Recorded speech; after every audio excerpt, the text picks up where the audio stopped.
All right. Did it always talk like that? I don't remember hearing that before. I, I don't remember. Yes, I did hear it the other day on another program. Yeah, maybe that's a new feature or something. Things always change. Yeah, very true. All right. Well, why don't we go ahead and begin? I have a few questions set up, but of course, feel free to interject if you have anything that, sparks your memory or anything that you want to add, an anecdote, whatever it might be. So I'm Rebecca Siefert, Executive Administrator of the Society of Architectural Historians Women in Architecture Affiliate Group. It's June 8th, 2021, and I'm on Zoom to conduct an oral history interview with the architect Luigi Mumford. Hi, Luigi. Thanks so much for meeting with me. Good morning. So the plan I had at least was to kind of start from the beginning and move chronologically. But again, if you want to interject at any point, please do so. And, we can kind of keep it pretty casual. So first of all, why don't you tell us, if you don't mind, where you were born and in what year?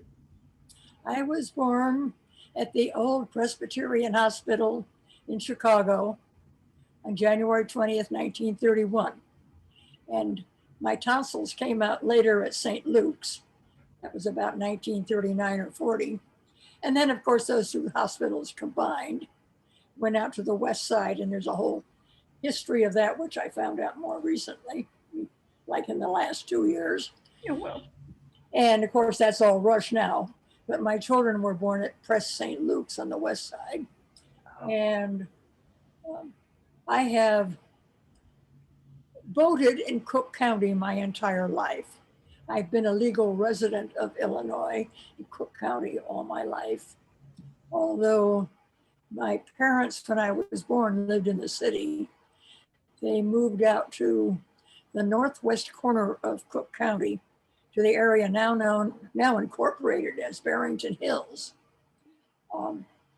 because it is hilly. It was it's all glacial results, gravel, which is why there are hills.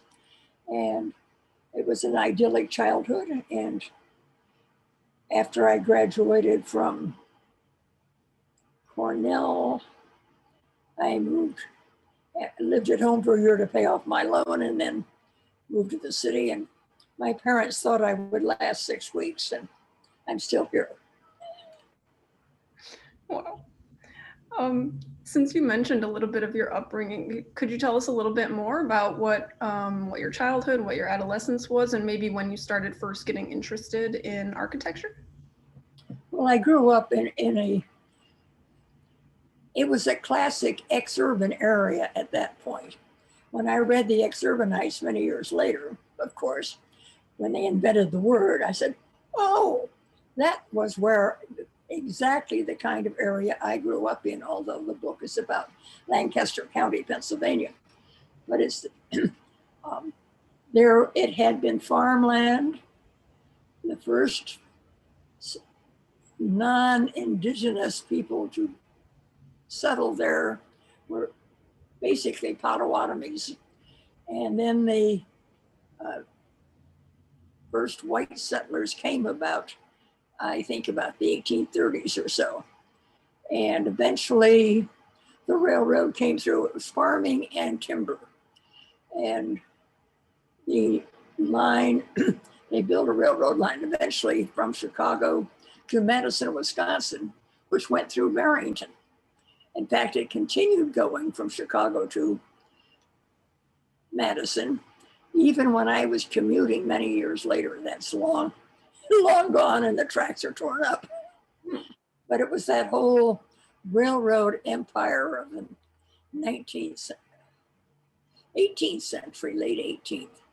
And then I married a man who was descended from one of the guys who helped build the railroads into Chicago. So that was kind of fun.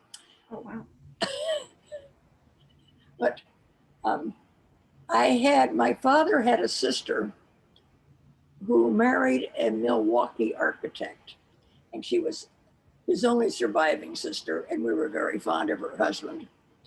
And when I was 12, he took me around. I was visiting, and he took me around one day to help him measure buildings in a site and one thing and another. And I thought, oh, this is cool. I like this. And he talked about what he could do and one thing and another. And so I thought I would really like to be an architect.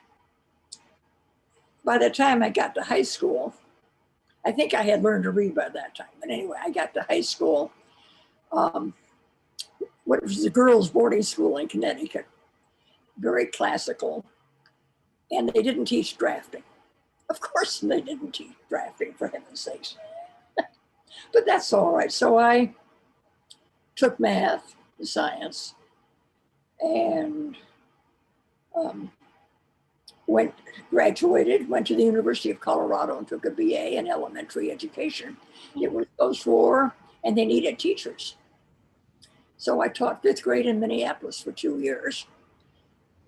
But after 6 weeks, the first 6 weeks, I knew this is not what I want to do. Although I had a really good deal, I mean, just to work into a teaching art in Illinois. And I knew an art teacher who was a family friend, who'd been my art teacher in grade school, who had nobody understudying her to take over. She said, Luigi, get your degree in education, take all the art courses you can, come and understudy me for a couple of years and the job is yours. And I thought, well, 6 weeks of teaching 5th grade. And I said, no, I don't think so. So my second year, but I needed 2 years just to show that I could do this. And I took a lettering class at the Minneapolis Art Museum to get my hand-eye coordination back, and applied to Cornell, where my uncle had gone. And I think I got in because of the pull. And also Cornell at that time was expanding its School of Architecture, going from taking 30 students to 60. And I think they took me in because they had one other girl whose father taught at Cornell, who already had a master's and a library degree. They took her because they had to. And they had 2 other guys coming in who also already had college degrees. So there were the 4 of us who were over age, experienced, and we decided that we would go to summer school and do the 5-year program in 4 years. Which the 3 of us did. The other woman had a nervous breakdown and washed out. Well, she didn't wash out, she quit. She ended up being a draftsman for an architect in Connecticut for many years, and was into conservation and that sort of thing. And she kept her drafting ability, but I didn't keep up with her much. She really had problems. But anyway, the other 2 guys, I stayed friends with, and we were a team of 3. And so that's about the background on all that. My uncle and I were concerned with making buildings work from the inside out, as opposed to when I went to Skidmore, Owings, and Merrill, the guys who knew what the building was going to look like and Luigi make it work. Oh boy. Who was your uncle, Luigi? His name was Theodore Lincoln Eschweiler of the Milwaukee firm Eschweiler and Eschweiler. Okay, I'm from Milwaukee. I don't know if I mentioned that in my email. So when you talked about being in Milwaukee, I was kind of like, I don't know if I happen. There's probably no chance I know the architect you're talking about, but maybe I do. Maybe my dad does. Their drawings are in the Milwaukee Art Museum. It was the first collection of architectural drawings, and it's how I got interested in collecting drawings and that sort of thing, which ended me up at the Art Institute eventually, right. Working for Pauline. Oh, wow.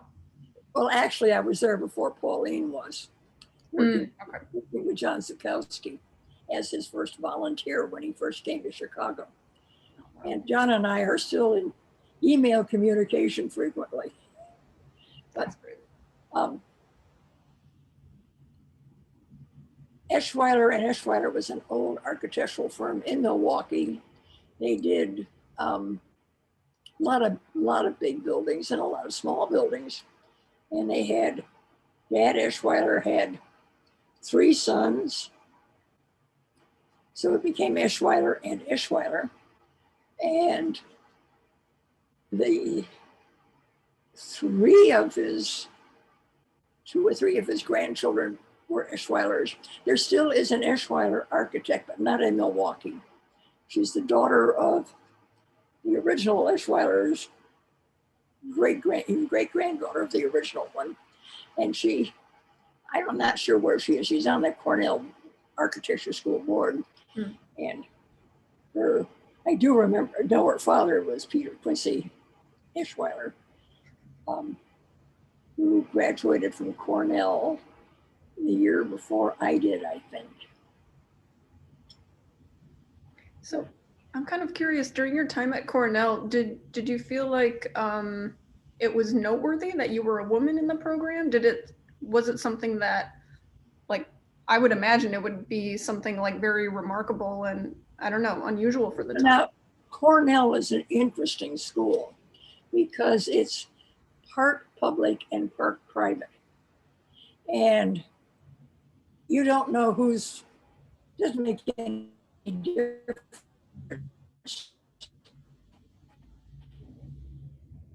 And it's been co-ed for so long. Of art, architecture, and painting and drawing and landscaping and city planning and all those things. And 10% of the class for women. Now it's 50%.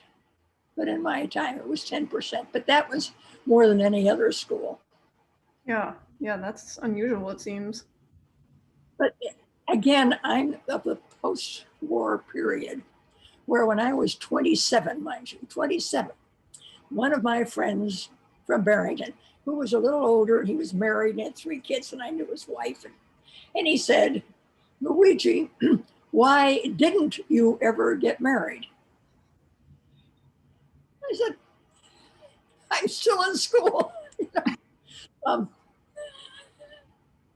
You were expected to get married as a woman, if possible, before 24. Otherwise, you were a spinster. Mm-hmm. And the medical students had a really tough time. I had a couple of my friends from Colorado went on to medical school, and we all finished up what we were really doing at the same time because I taught, and then started out a whole new 5-year program because I wanted the Cornell, I wanted the architecture undergraduate degree, not the graduate degree. Mm-hmm. And we all ended up graduating the same year or graduating from medical school or architecture or whatever. So that was fun. But there were very few women in the IIT program, but there always were some. I knew several. Yeah, could you tell me a little bit more about IIT? Were you involved at some point? I'm sorry. No. Okay. Just so for comparison's sake. You worked for Skidmore, Owings, and Merrill, you knew. Yeah, that I knew. Yeah, and that's obviously of a great interest for all of us, but to hear a little bit more about that and what your experience was like. Well, I had a letter of introduction from my thesis professor to Myron Goldsmith at SOM. Okay. And so after graduating and coming home and recovering for the summer, I didn't want to go to graduate school, although Cornell said, come back 1 year, and I'd written 2 papers, and they said, polish up either paper for publication, we'll give you a master's. And I said, I can't afford it, and I need to get a job and get to work and learn the business. Mm-hmm. So I had this letter to Myron, and I went in and met him, and we chatted. And he said, are you looking for a job? And I said, yes. At that point, they had just gotten the job for the stewardess training center for United Airlines, and which originally was going to be in Cheyenne. And then the president of United Airlines' wife really didn't want to live in Cheyenne. So they said maybe Denver, and they had the plans all built. And she said, no, she didn't want to live in Denver either, but she would live in Chicago. So they switched their whole headquarters to Chicago. And here was the stewardess training center. And here was a woman who came in, cheap labor. And that worked out just fine. So they hired me for that job. And I worked with Myron Goldsmith the entire time. Most of the time I was at SOM on various of his projects. And I was there when Fazler Khan came with his computers. He was a really nice guy. And one of the things you don't think about with the computer technology, this whole thing coming in, somebody had to translate the entire Steele handbook into a computer. My God. I mean, we don't think about that, but Right. So they hired a bunch of engineering students from the University of Illinois, which was then in Champaign-Urbana. Now it's Urbana-Champaign because it's UIC/U. If they did it Champaign-Urbana, it would be confused with Chicago. So they changed it. Okay. I mean, these things you don't think about, but that's what happens. Anyway, they guys put the Steele handbook into whatever computer language they were using back in the Middle Ages to speak.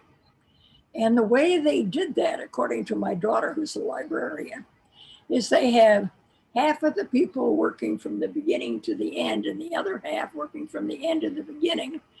Then the computer checks the two and finds where there's a conflict. And then a human being goes in and checks the references to make sure what's right. And that's how that's done. It's very labor intensive. Wow. In case you wondered how that is technically done. Yeah, exactly. You don't think about it, so that's very interesting.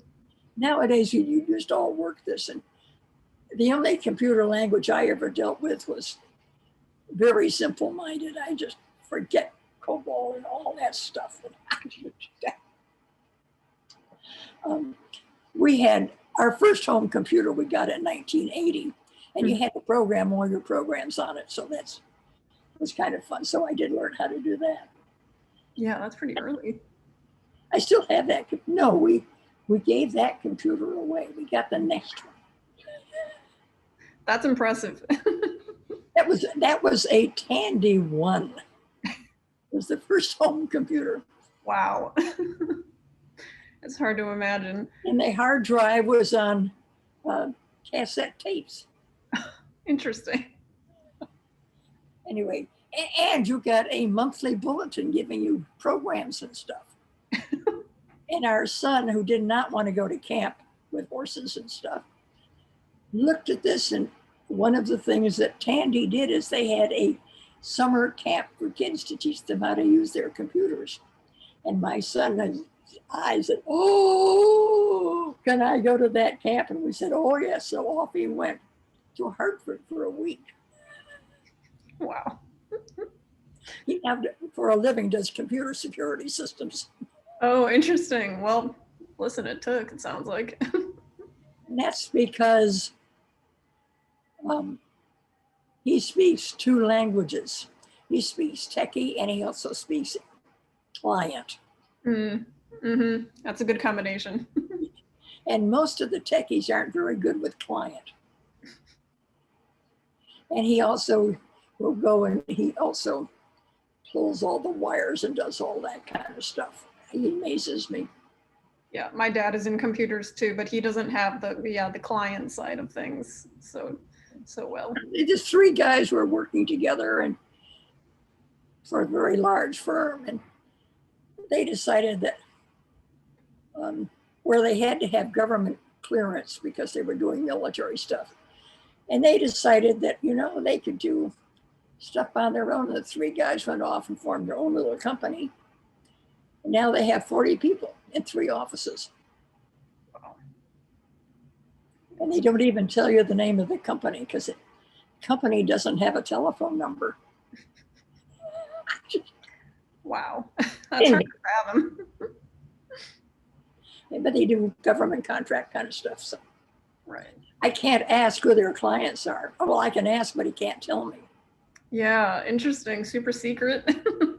Anyway, that's not architectural. I was gonna say, it's interesting though. So what year do you remember, like roughly what year it was that you arrived at Skidmore, Owings and Merrill? Oh, yeah, it was the fall of 1959. Okay. Oh, Wow. yes. That I can remember because back in those days, your college class, at Cornell at least, was determined when you entered. And your college class that you became a member of that class was four school years away. And it didn't matter whether you took a year off or whatever, that was it. And if you were in a 5-year program, you were a freshman, sophomore, junior, senior, and 5th year. Hmm. But you still had that class identification of the 4-year graduation program. So my class was the class of 59. Hmm. But because I went to summer school for 2 years or 3, whatever it was, I could get that extra 5th year of design work in. And I didn't have to take freshman English or PE. I didn't have to take the swimming exam because from Cornell, you have to be able to swim before you can graduate, because I had taken swimming courses at Colorado for my PE. Interesting. Swimming. You know, an educated person should be able to swim. I guess. And so I was able to do the 3 of us. Ron Dahlquist, who was out in the suburbs, and Jose Roy, who was actually born in Spain, but his family apparently were monarchists, so they left at the Spanish Revolution. We had a lot of Spanish people from South America who had left Spain with their parents when they were very, very young because of the Civil War in Spain. We had some were in Venezuela, some from Colombia. We had one whose family had gone to Colombia. I was in an art class with him, and the Spanish students would all sit in art class while we learn how to run a wash and do all those things that you had to learn. And they spoke in Spanish, and they had no idea that it started out as a very primitive vocabulary in Spanish for politics, because at Colorado, I had to take a foreign language, and I took Spanish, and our teacher had installed a radio lab where we could go in and listen to the news broadcast from Mexico City. The head of the department didn't like this at all, because in those days, if you took Spanish, you had to learn Spanish, and not Mexicans or South American Spanish, which is somewhat different. Mm-hmm. They didn't approve at all, but the lab was great. And listening to the news broadcast, which I went in and listened to them every day, I had picked up a political vocabulary. So I would listen to my Spanish friends in art class who were not actually classmates, but they were a year ahead of me or a year behind me. Anyway, they were talking about all these revolutions and things in South America. And this is before Castro invaded Cuba. Mm-hmm. But my friend said, "Oh, you haven't read Fidel Castro, you ought to read him." And my friend Jose started reading it and translating the words I didn't know, which was kind of fun, because I had no desire to go to Cuba, but my family was going to go to Cuba the spring of 1958. Because they were going to visit one of my father's friends, Ernest Hemingway, there. And it was at spring break. Luigi, why don't you come? Well, number 1, I couldn't afford it. 2, I was scared to death that that's when Castro would decide to do his thing. And which I had mentioned to one of my friends at the CIA before that. And before he even invaded Cuba, I said, look out for Fidel Castro. This one's serious. He said, oh, Luigi, they're a dime a dozen down there. And I said, no, this one's serious. No, Jack. Well, I'll tell you, a year later, 2 years later, she apologized to me. I told you so. She said, how did you know? I said, because I was talking to the right people and you weren't. Right, right. But anyway, anyway, there was the class, and this one guy from Columbia, he was going to go back and work with the revolutionaries, and I just sat there and painted away and listened. Never made a comment. And then he said he was going to go, and the next Monday he wasn't there in our class. I knew where he'd gone. And the head of the school called me in and said, Luigi, you know these guys a little bit more than most of us do. Do you have any idea where so-and-so went? And I said, oh yeah, he went back to Columbia to join the revolution. Wow. Had you been interested in politics prior to this? Was this, or was this kind of like a moment where you got interested in politics, or was it more just? I just was listening to all this. Yeah. Well, yeah, I grew up in a family that was political, interested in politics. My mother was League of Women Voters. My father was a Democrat. Well, he had become a Democrat with Roosevelt. That was it. And in fact, he had even was a delegate to one of the Democratic conventions, which was, but he didn't like the Democratic Party in Cook County. So he kept on his contacts, but he was not active in Cook County, although we always got good seats at the annual conventions. And then the war came and he went to work in Washington and with, boy, lots of people he knew. He worked with John L. Sullivan, who, not the boxer, the politician, okay. who later became Secretary of the Navy, but he worked with him in the Treasury Department. So we knew a lot of things that were going on that he could mention, and there were a lot of things that were going on that he never talked about. Mm-hmm. Did you come with him to Washington, D.C.? Oh, no, he had a one-room apartment with a Murphy bed, I'm told. Oh.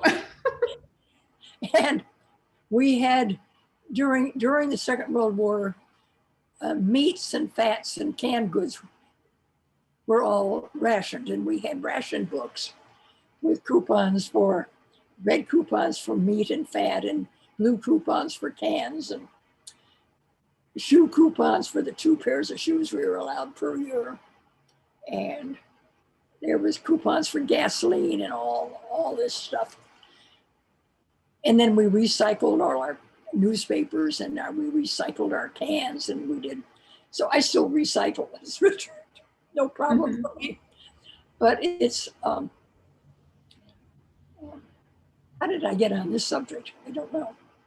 Your dad was in D.C. Politics.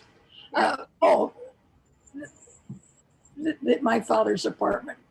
He had this, we had to send him some of our red stamps because my father was not a great cook, but he could cook a hamburger. That took red stamps to buy the beef. So we had soybean roasts at home. I never, ever, ever, ever want to see another soybean. I can imagine. But when my baby brother was born on December 7th, 1942, the first part of Memorial Day, my father didn't see the new baby. My father was in Washington.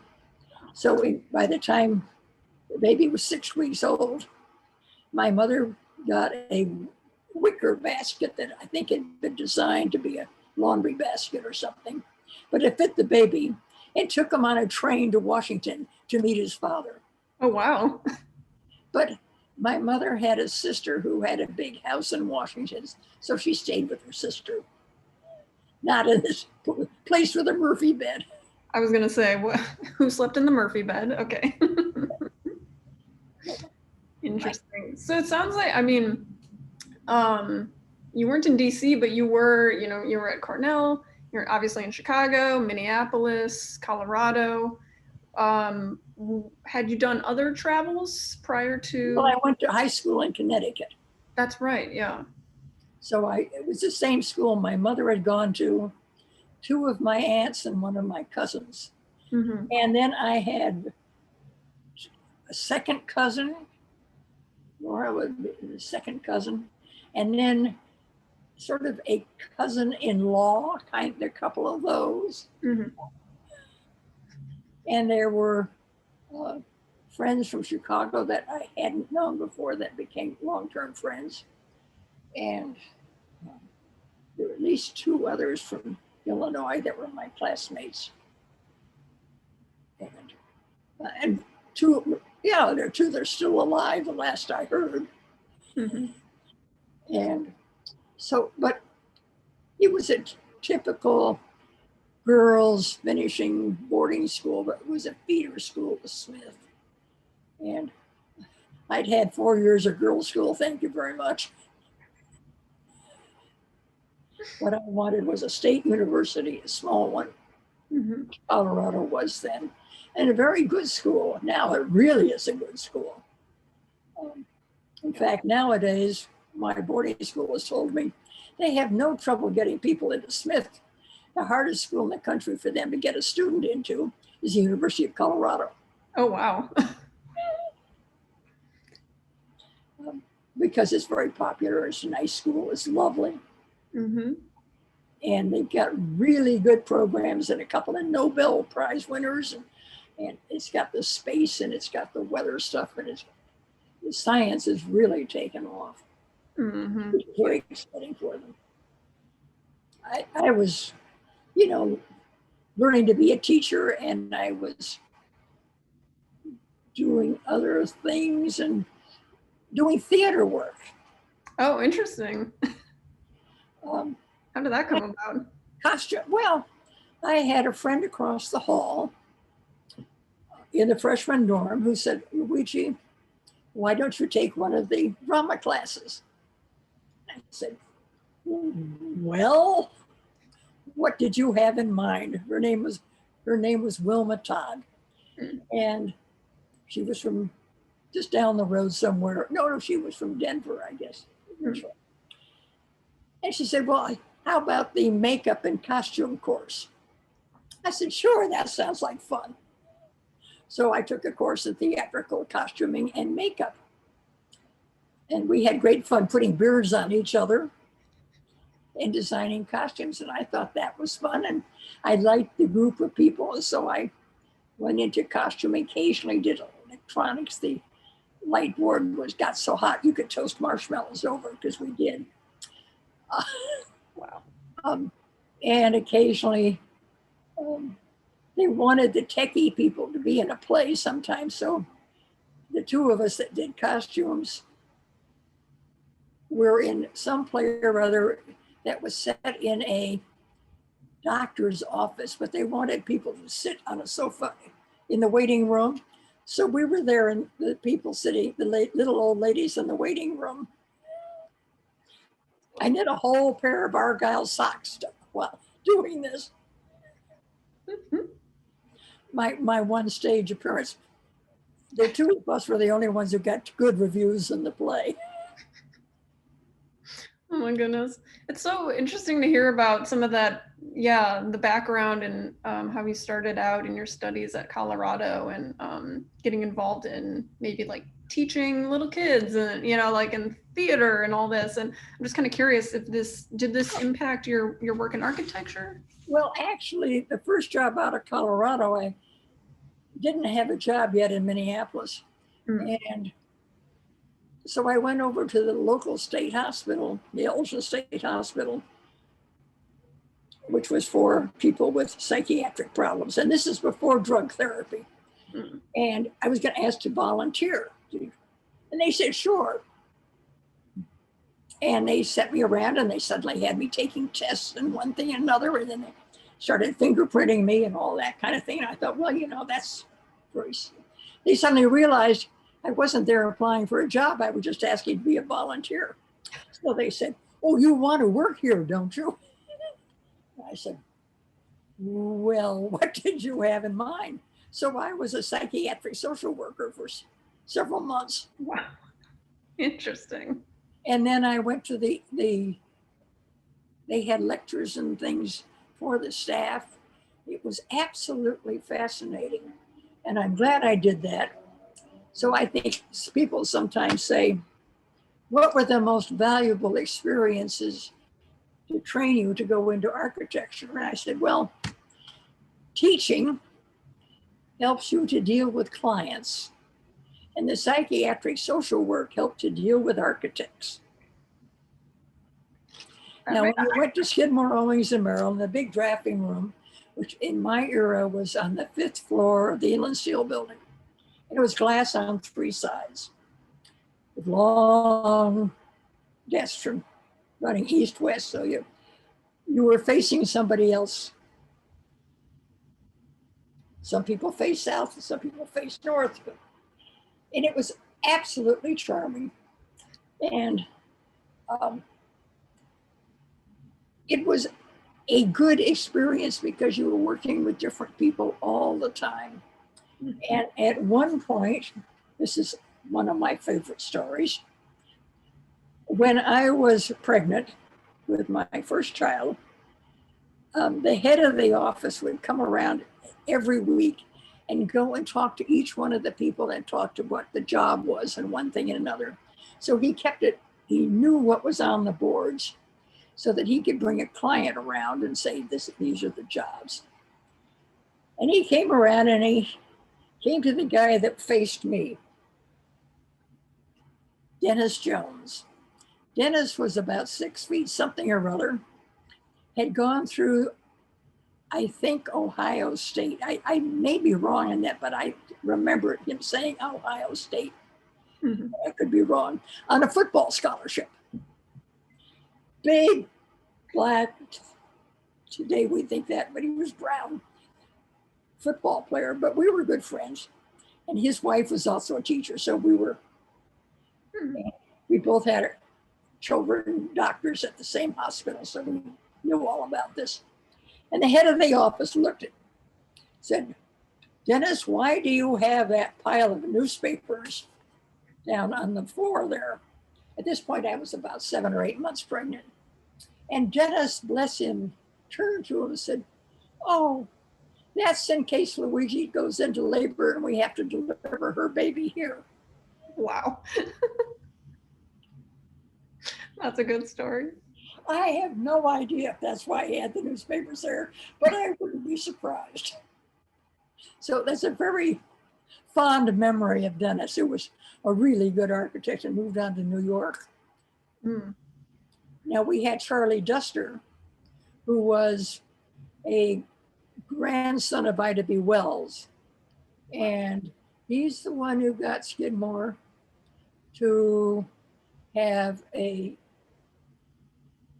wage set up so that everybody who came in raw got the same wage, whether they were black, white, male or female or whatever. And that was Charlie Duster. So I got paid the same as some guy just right out of school. My uncle in Milwaukee would not have paid me that much. It was $100 a week. Mm. Which big was a big step up. My uncle might have paid me $85 a week. Mm-hmm. No, I don't know if you ever heard of Pao Chi Chen. No. Well, she married Al Svensson, and she was from China, but had come to IIT, married, lived here. She went to work for Murphy. They hired her. And she was working in the drafting room. Mr. Murphy came around and said, where did you come from? Oh, she had been hired the week before. He said, how much are we paying you? And she told him, she said, oh, no, we don't pay women that much. And Wow. lowered her salary. She left. She came to SOM. She was very talented. It seems like there was kind of a diverse group of colleagues at SOM when you were there. I mean, for the But time. wonderful. I'm still friendly with some of them. Mm-hmm. Um, well, there are two of us who are still around from that era um, that I know and am in contact with you. Mm-hmm.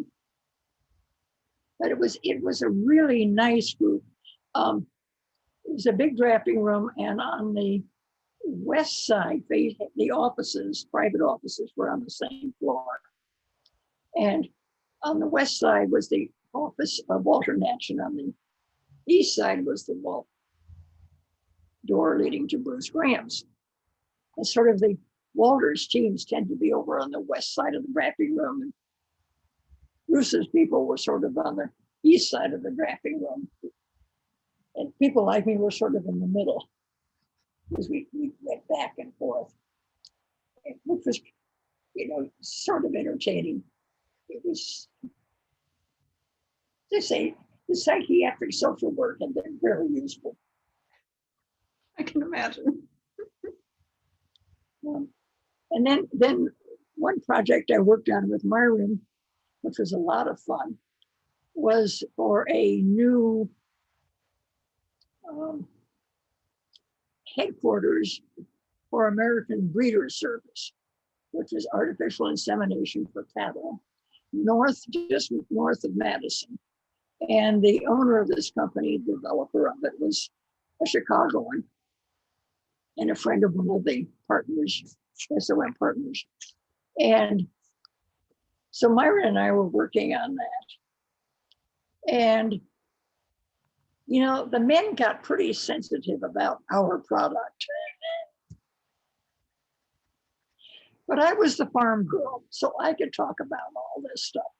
And I had no problem at all with it. So it was just, but the fact that, we were designing steel stanchions and all the things to keep these old bulls happy because they only hired proven sires. Well, I could do this perfectly easily. I grew up with farmers, Mm-hmm. and people got awfully embarrassed about this. Even the guys down at the University of Illinois, which is a big ag school, I needed a technical question.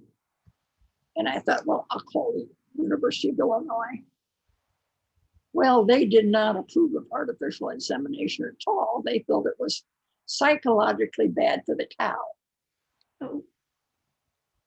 And I just wondered how many cows they had known how well. Yeah, no kidding. At that point, I didn't know I should have called Wisconsin, which had a much better dairy department. Yeah. But I've learned that more recently. But anyway, so I had friends, and I was the farm girl. At least I knew what a calf looked like. Anyway, so that was one of the fun jobs I was on. But unfortunately, the partner who brought that job in left the firm, and that was the one job he took with him. Oh. So we didn't build it, but they sort of built it the way we had designed it anyway. So that was. Mm-hmm. I'm kind of curious what the collaborative process was like when you were working with Myron or whomever in the office you were working with on a project. Well, I was just a junior designer, and we had, well, I did, I wrote the specifications for the pneumatic tube system for my bull barns. That was my training in writing specifications. They didn't know. They were all embarrassed about that. And the pneumatic tube people came in, and I would tell them about how delicate our product was. And then eventually they asked, and what is your product? And I would tell them, and I get all red, and it was. it was the one thing that was difficult, and one partner explained this to me. He couldn't invite me to the luncheon with the client because they wanted to meet at a private club where they could sit in a club room and it was one of the old clubs that women didn't go to. Hmm. He apologized to me ahead of time saying we should be there, and explained why they were meeting there so they could eat more comfortably. And I thought that was extremely gracious of him. That was Jim Hammond, who's the partner who left and joined his own.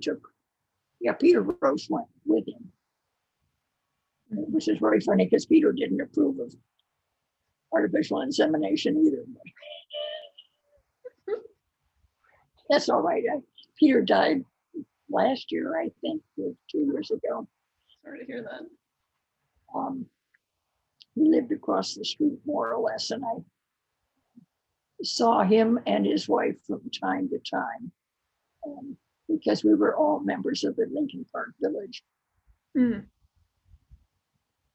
which is an organization of old folk who want to live in stay in place as long as possible.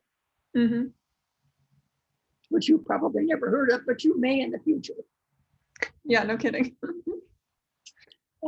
So we did talk, and we talked in groups. Walter was a little bit stronger on keeping his group. This was all one room. We didn't have little groups the way they do now. Studios, I think is what you call them nowadays. Mm-hmm. They didn't have that. It was one big drafting room and you moved around. And sometimes you even went up to the technical department for doing the working drawings. And you'd be loaned up there and get a desk up in the working production department, which was fun too, because a whole different bunch of people were also interesting and fun. Mm-hmm. But the little, they're the ones who made it work. And it was kind of fun when I was off on my first maternity leave. They called me on whatever building it was, the library for Northwestern. And they called me and said, why did you design these windows this way? It wasn't windows, it was the doors. Revolving doors. Why did you detail them this way on the design drawings? Well, it turned out that Walter had wanted the windows and the doors to be wood framed. And the insurance people said no. This was when I was on leave. So they had to go to bronze. And of course they'd be detailed differently. Oh no.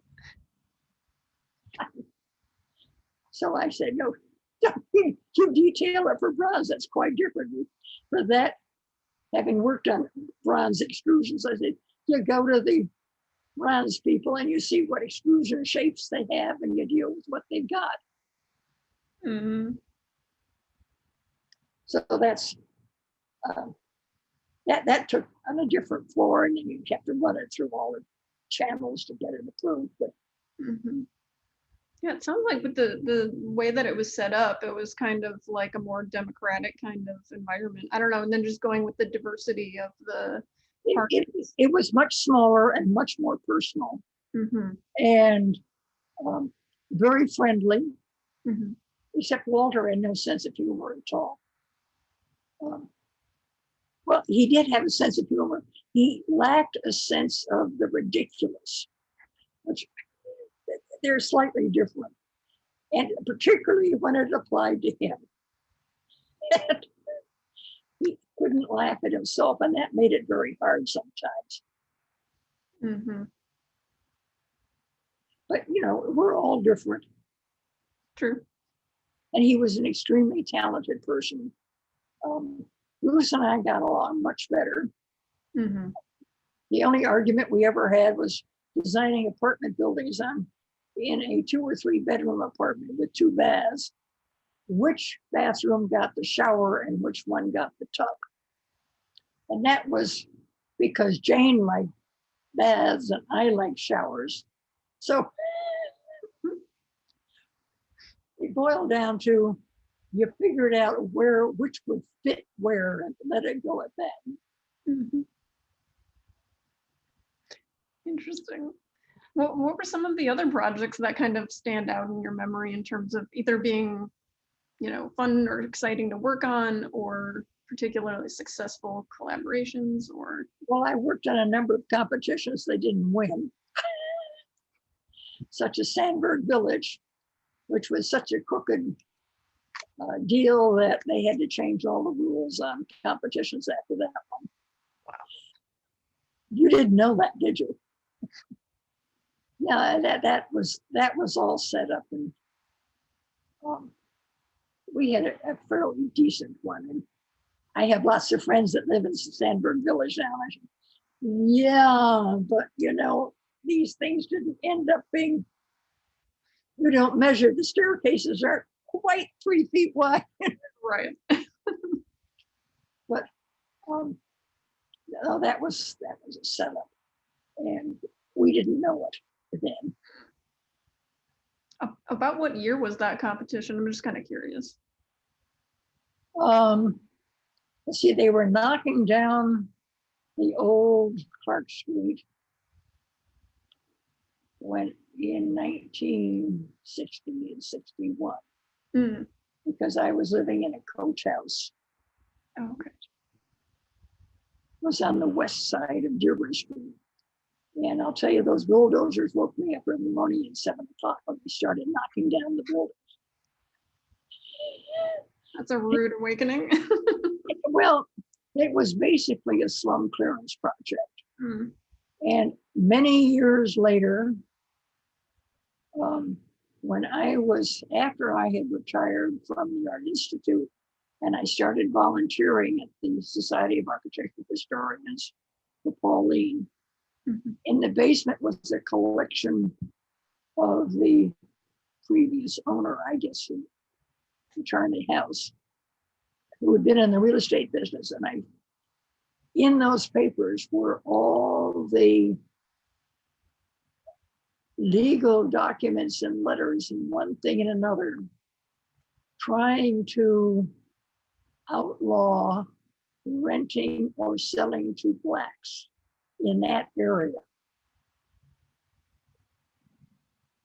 And I had never seen that material before. In fact, I hadn't really realized that the North Michigan Avenue organization was partly behind all of that.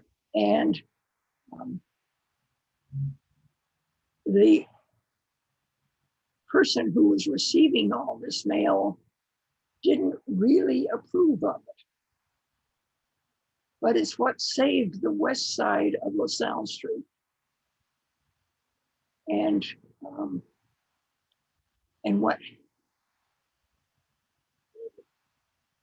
I hadn't really realized how organized that was on the north side. And it's what happened. The blocks that turned into Sandburg Village were a slum clearance project because it turned into a slum. And the man whose records I were looking at owned buildings in that area where they were really low-cost buildings, where he found that he had people he was renting to who really couldn't afford to live there, were tearing up the wood floors to burn the wood so that they could heat their apartments. This was really old housing where to cook their food. And you forget what a slum it was. I had a friend who lived at that time in that area. And even he, as a Marine from both World War II and Korea, would not walk on North Clark Street at night because it wasn't safe. Wow. And so that's, it really, it had gotten that bad and that dangerous. And there it was about my back door. But I didn't use the back door in my little coach house. Mhm. But it was, um, I had seen this happen in other areas, but I later seeing the legal documents of how this all developed from the 19 teens to the 20s was really interesting. And I think those papers are now in these at the Newberry, I think. Yeah. Somebody's going to have a lot of fun with it. Oh, and how he was the alderman, and how he paid people to vote right. He gave them lunch tickets, and they could get a lunch, including a meal for 49 cents. Wow. And then they hand in the tickets, and then the tickets would come back, and he'd pay the restaurant. That's all there. It's unbelievable. Wow. So didn't know this when I was young, but it was fun to find it out when I was retired. Yeah, I can imagine. So did you say this was after you had worked at the Art Institute? Yeah. Okay. And what was the transition from Skidmore, Owings, and Merrill? Did you go straight to the Art Institute from there? How did that work? So by the time my second child was born and was ready to be taken care of by somebody other than just me, by that time we were in a recession, and SOM had let about 100 people go, and they really didn't want me back. And that was okay with me because my son was fussy. And every time he got a shot, he got the disease. And the doctor said he'd outgrow this eventually, which he did. So that was just fine. And it was not a problem.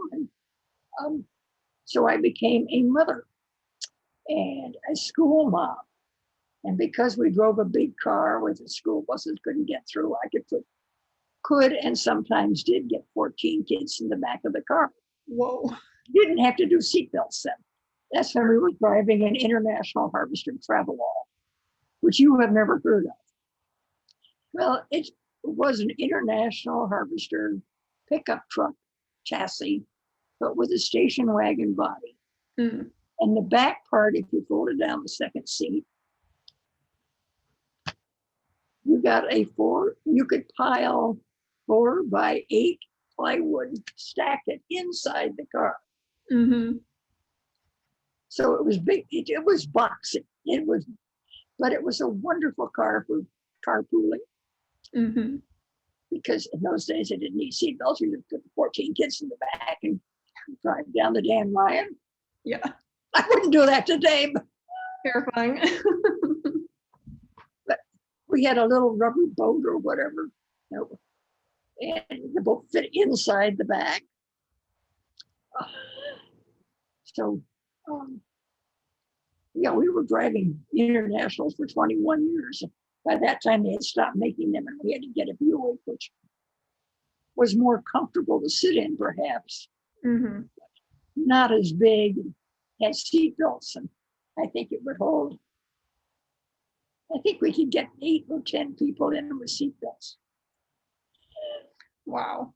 My mom comes from a huge Irish Catholic. She was one of 15 children, but I don't think they ever tried fitting in the same car at the same time. So that's impressive. But I'm not sure whether we were smaller then, or I'm sure cars were not bigger. Well, International was. I mean, it was a truck, Mm-hmm. but with it classified as a passenger car, and ours had automatic transmission. We had 2 gas tanks. Well, you had to order each part specially. And because we drove it to Wisconsin, the 2 gas tanks were fine. And but automatic transmission because we drove it as a car. And it was taxed as a car, so it was fine with us. And it lived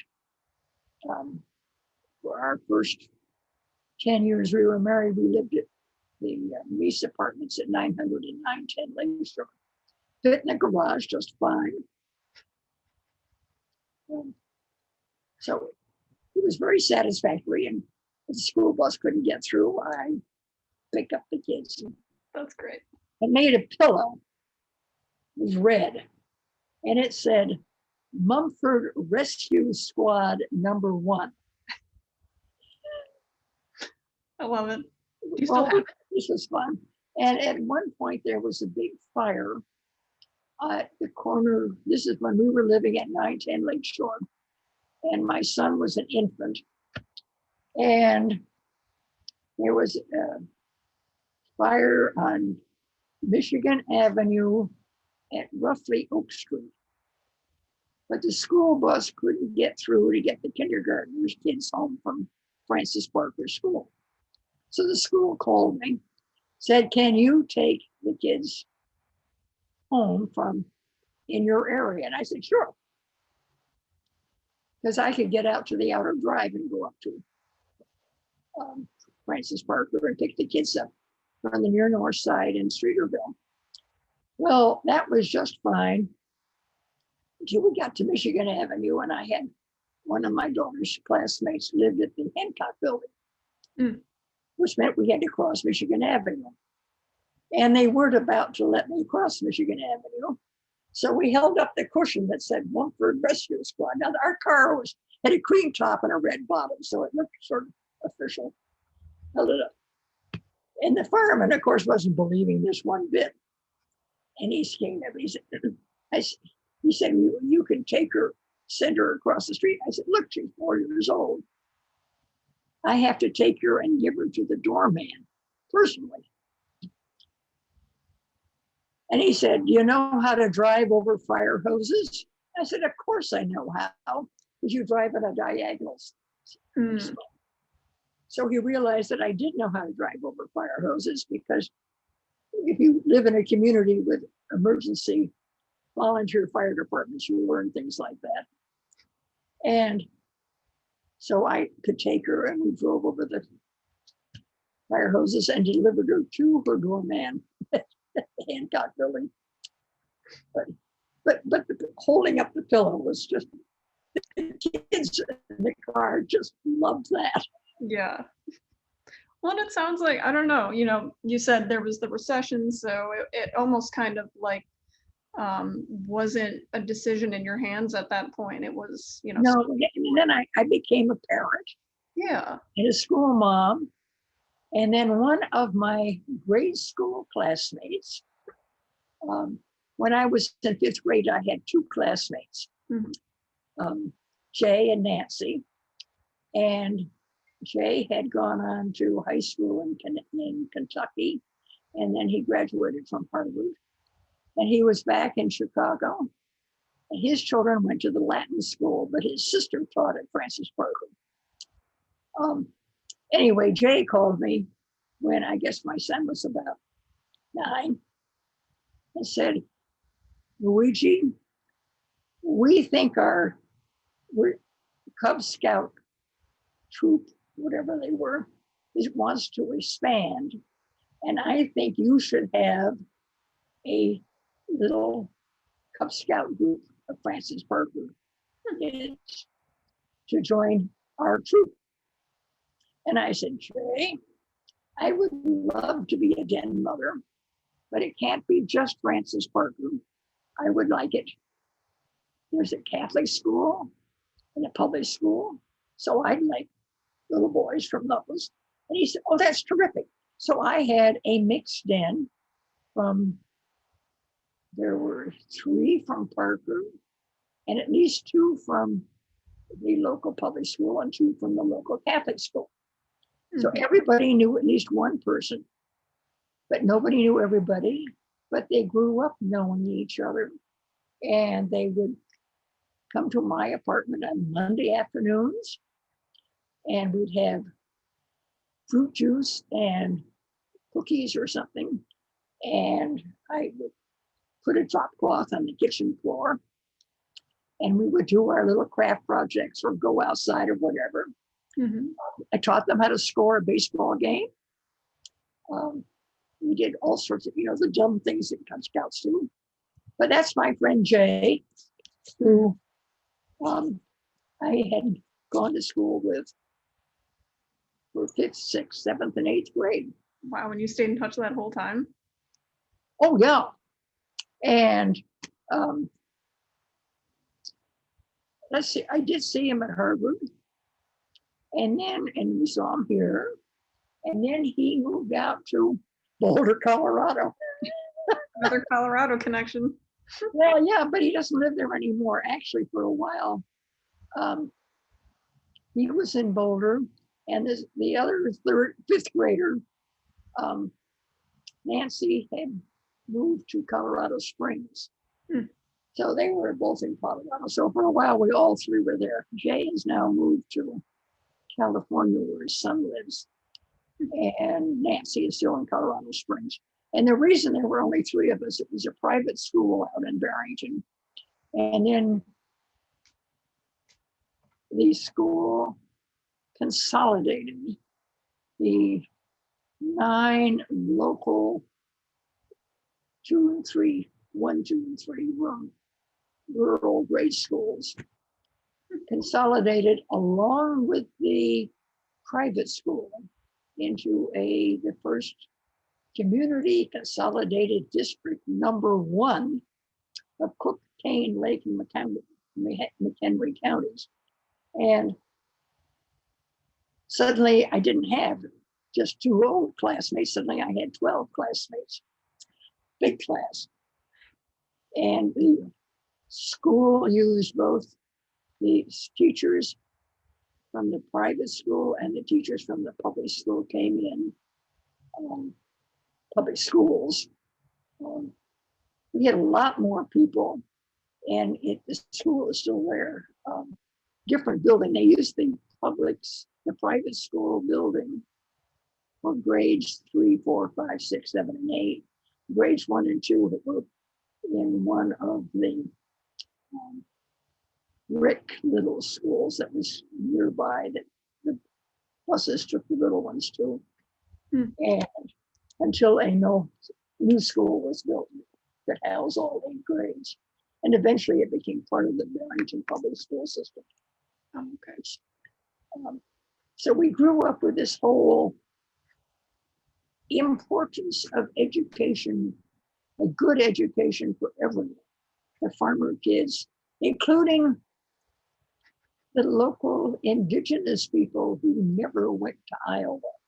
Oh, wow. They were all supposed to leave in something like 1833. They didn't all go. Some of them stayed out of the Spring Creek area. And I knew it when in my bicycle riding days, there were areas I didn't go to because I knew other people were there. And my brother, who was 2 years younger than me, had a classmate who was American Indian. He was a Potawatomi. And he lived in Cook County. They never left. And they all kept track of each other. So when I went away to boarding school, she became a really good friend and a roommate. She said, "You're from Chicago?" She said, "Do you have Indians out there?" And I said, "Oh, yes, my brother has an Indian classmate." And she said, "Do you have buffalo?" And I said, "Yes, we do," because the Jewel Tea headquarters was in Barrington. And they had a small herd of buffalo. And I didn't know why they had it until fairly recently when I was checking it. They had a small herd of buffalo, which they were raising because it's low-fat meat, and they thought that might be a healthy option. And this was in the 30s. Interesting. And I just found this out a couple of years ago. And I thought, wow. So, I said, yeah, we have Indians. And I said, well, I'm part Indian. I said that too, but that's an Eastern tribe, and a very small, insignificant little group that nobody's ever heard of. And it was so long ago, nobody counts it anyway. It confuses 23andMe, though. Oh, yeah, that's interesting. Because the Indians have not, indigenous North American Indians have not been tested enough. And so 23andMe says that there's this thing that first they thought maybe I was Australian or New Zealand, and then maybe Micronesia or something, but there's something they're just not quite sure about. Huh. That's so interesting. I want to try that sometime. Kind of curious. Well, I did this. I did the 23andMe just to find out, just for fun. And as I knew I was all these, anyway, my friend, when I said, yeah, I'm part Indian, and we have heard Indians, and we ever heard of Buffalo? Oh, yeah. Later on, she went to Smith and became good friends with one of my other Barrington friends who also went to Smith. And she came out and visited her Smith friend who lived in a very large, very fancy house that was modeled, supposed to look like a Scottish manor house. It was very impressive. I knew the daughters of the original owner. And, you know, you walked in, and then there would be this great skylighted 3-story entrance hall kind of thing with a stairway and halls around. And the living room was so large that down at the far end were 2 grand pianos, because there were 2 daughters backed up to each other so they could both play duets. I mean, having 2 grand pianos at one end of your living room. That's amazing. It was impressive. And we gave plays in the basement that opened out into the lawns and farmland. But it was, anyway, when my New York City friend came and visited, she realized that, yeah, we may have had buffalo and all those things, but we also were fairly civilized. Right. This was on a house that was built in probably in the 20s. And when the people, 20s or maybe even before that, and a big, impressive house that we had a number of them around. I didn't grow up in one of those houses. I knew people, but I didn't. Oh, sorry, go ahead. So then as my kids got older, I did a lot of things at Parker. I ran a used book sale for them. I got into that, and I did various other things. And then I was really looking for something to do, and I was the Ishweiler collection of drawings was being dedicated up in Milwaukee, and my aunt, who had really financed the whole process, couldn't make it. So I said I'd go as her representative. And I went up and visited my Ishweiler friends and cousins by marriage, because I knew. And I was really impressed with all that. Saving drawings for the future, for reference material, for artwork, whatever. So I came back and I talked to another mother in the park. She said, oh, Luigi, we have a new architectural librarian at the library at the Art Institute. That was John Zukowski, who had just come. She said, maybe he could use a volunteer. So I went and met John. And he said, oh, sure. So he got me starting to catalog the drawings that were part of the library at that point. And the following year, it became a curatorial department. So I was the first volunteer in the department. So I was there before Pauline was. Yeah. What year was that? Was that in the 1980, I think. 1980. Okay. Approximately. So then, so I did. Oh, and the summers I also cleaned the lockers, the student lockers at Parker. Cleaned and repaired. I got very good at sheet metal work, and changed all the computer locks. Padlocks for student lockers are special. They have 4 combinations built into them, which you could learn how to deal with. And you change the combination on each one. And then because we had computers at home, I printed up cards for each student with their locker assignment and the combination, and gave that to the students' teachers to hand out, which the teachers just loved because they'd had to do that before. And now here I came. I was the person, if the locker broke or whatever, there I was, and I could fix it right then. And I fortunately did not keep those records. No. But anyway, so I was getting more time. And then John said, Luigi, I need you to work. I said, I had more time. I said, John, I can give you, I'd been working for John 3 days a week as a volunteer. Mm-hmm. And I said, John, I can give you 4 days a week now. And he said, no, Luigi, I need you 5 days a week and I'll pay you. Well, okay then. Good. So I was actually on staff for 16 years. Wow. So what was your title or your position? Specialist. In the Department of Architectural Drawings and... No, it was Department of Architecture. Oh, okay, gotcha. John wanted to change it to architecture and design, and they wouldn't let him do that. Oh, interesting. They have now, but not while John was there. But we collected design anyway. Mm-hmm. And we collected landscape drawings also.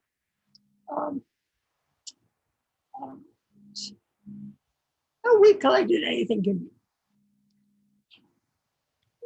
I could also deal with the SS Beeman collection, which are included, of course, Pullman, which the Pullman drawings were already at the Art Institute, but the SS Beeman's firm, father and sons, designed an awful lot of Christian Science churches, whole bunches of them, each one a little different. And as I was raised as a Christian Scientist, I could talk to the family. Mm-hmm. John wouldn't deal with this, Judge, but I could talk the talk. Right. And so every year I would talk to not the younger Beeman's widow, but her son-in-law. Mm-hmm. That he's the one who I dealt with. I think our mothers had gone to the same Christian Science practitioner. Interesting. We both knew the telephone number. We both remembered Mrs. Laird's name. I still remember the name.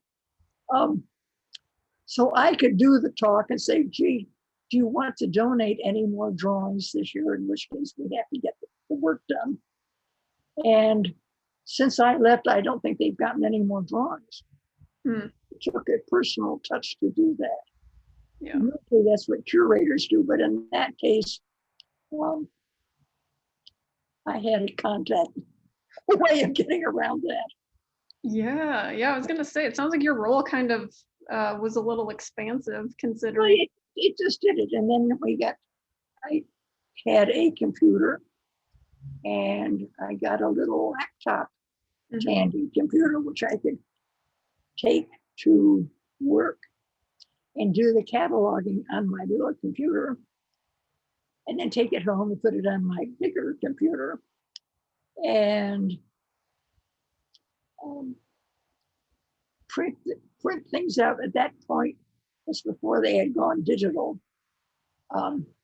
we had 3x5 index cards, and I could print it out on form feed index cards with my dot matrix printer.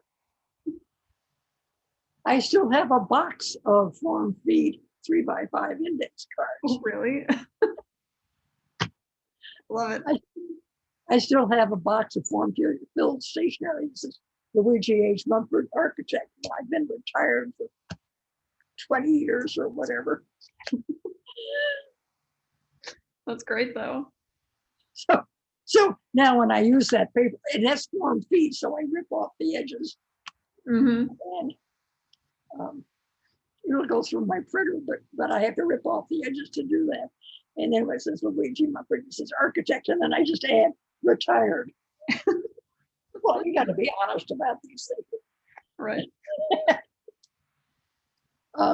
So then I eventually, the architecture and design department at the Art Institute got into the whole computer group. And by that time we had gone, the Art Institute made the decision to keep the offices on Windows and the curatorial departments on Macs, figuring that the curators weren't smart enough to deal with Windows or something. So my daughter and my husband gave me a Macintosh computer for Christmas one year to replace the Tandy. And that was a great improvement. And I now use Macintosh. Yeah. Yeah, those are great. I mean, I've used both Macs and Windows, and I prefer the Mac, especially for those of us who are in like the arts and architecture, just the quality of the picture. I don't know.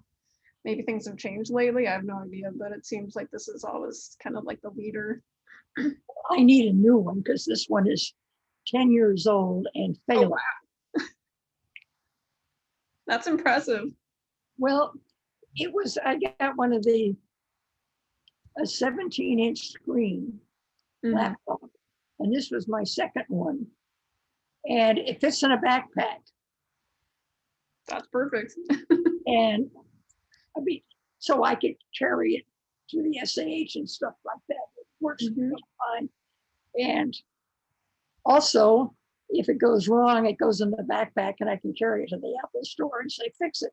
Right. Well, they don't fix these anymore. In fact, 2 years ago, they said, you people with your 17-inch screens won't give them up. And I said, no, I'm working with 2 documents simultaneously. And I need to go back and forth, and I need a big screen. But there's talk that they may come out with an 18-inch screen, but they do have a 16-inch now, which came out, the first one, I think it came out the late fall of 2019, just before the world fell apart. And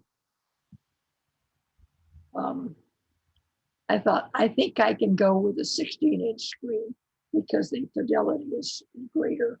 Right. But I haven't done that yet. And I just think now most people in that age group will have been vaccinated, and I'll give them both of my kids have been vaccinated.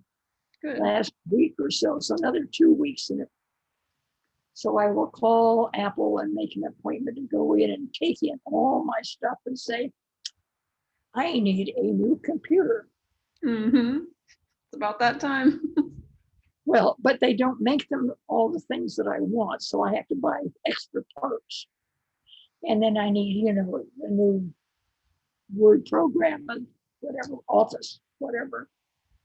Get all of that stuff because people expect me to be able to download all that stuff and to get rid of all the things that don't work. And I have to be very careful with that because Apple Office says, oh, you don't need this, and they erase it. And yes, it's something I use. They said, you look at movies on your computer? And I said, of course I watch, Yeah. Before they just delete everything. Well, yeah, and they don't understand. I'm not a techie. I don't do that kind of stuff. But I think Apple is built for those of us who um, don't do C++, or even, what is the other one? BOA? Is it? No, I think so, yeah. these new computer languages. I don't really know a lot of the techie stuff either, to be honest. I wish I did. Well, I never even learned drawing on a computer. My husband, the lawyer, did that. Mm-hmm. I said, no, I use a pen. Interesting.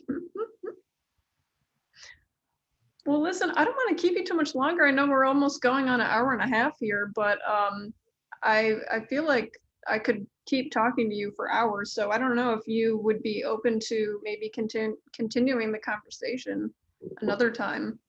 Sure. Yeah, I If you think there's any value. yeah. Oh, of course, Luigi. No, I mean, because, I've told you what I know. Mm-hmm. I just,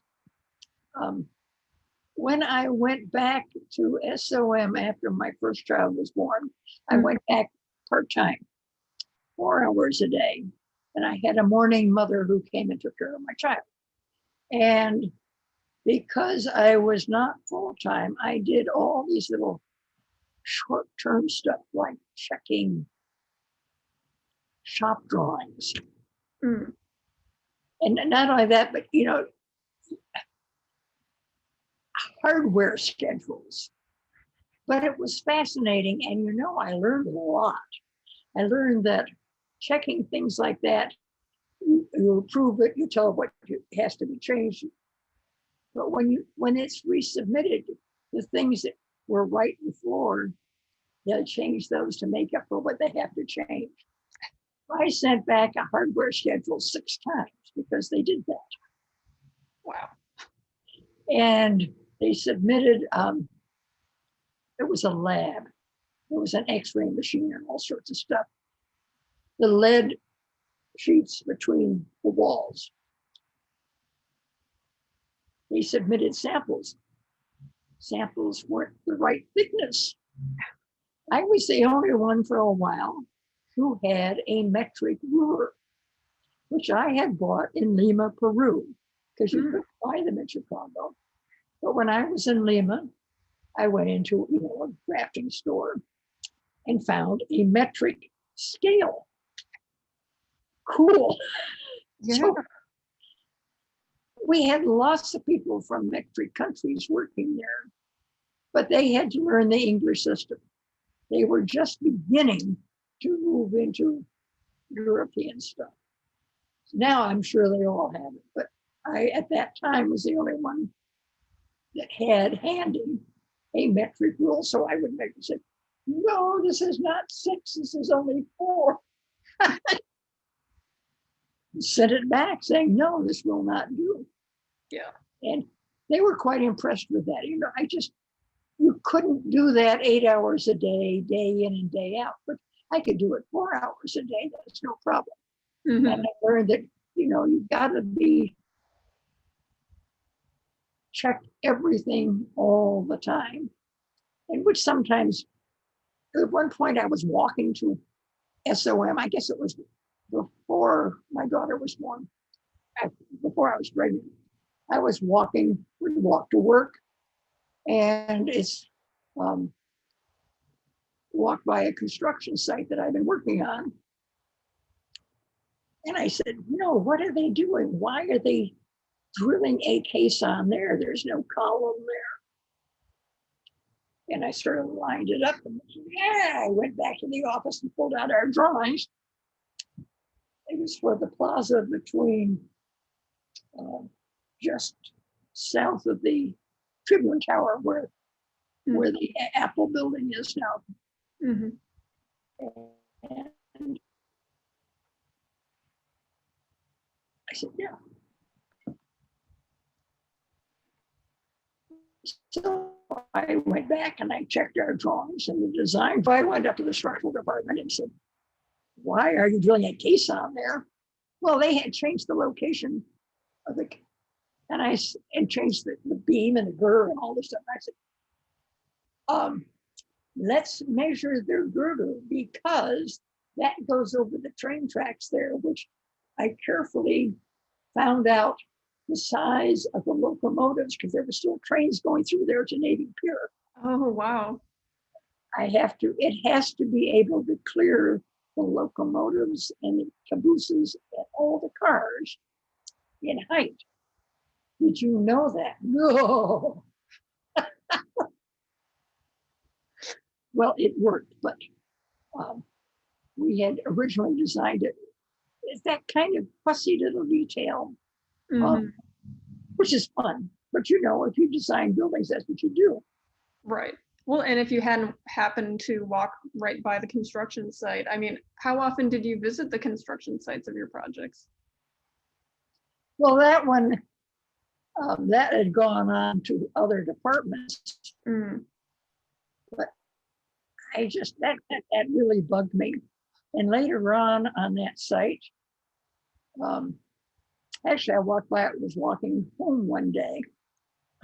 I was wearing it was hot weather, it was summer. I was wearing a seersucker suit. I wore dresses in those days, or suits. It was a striped, gray and white striped seersucker suit. And that's when Charlie Duster was watching them drill the caissons and then pour the concrete in.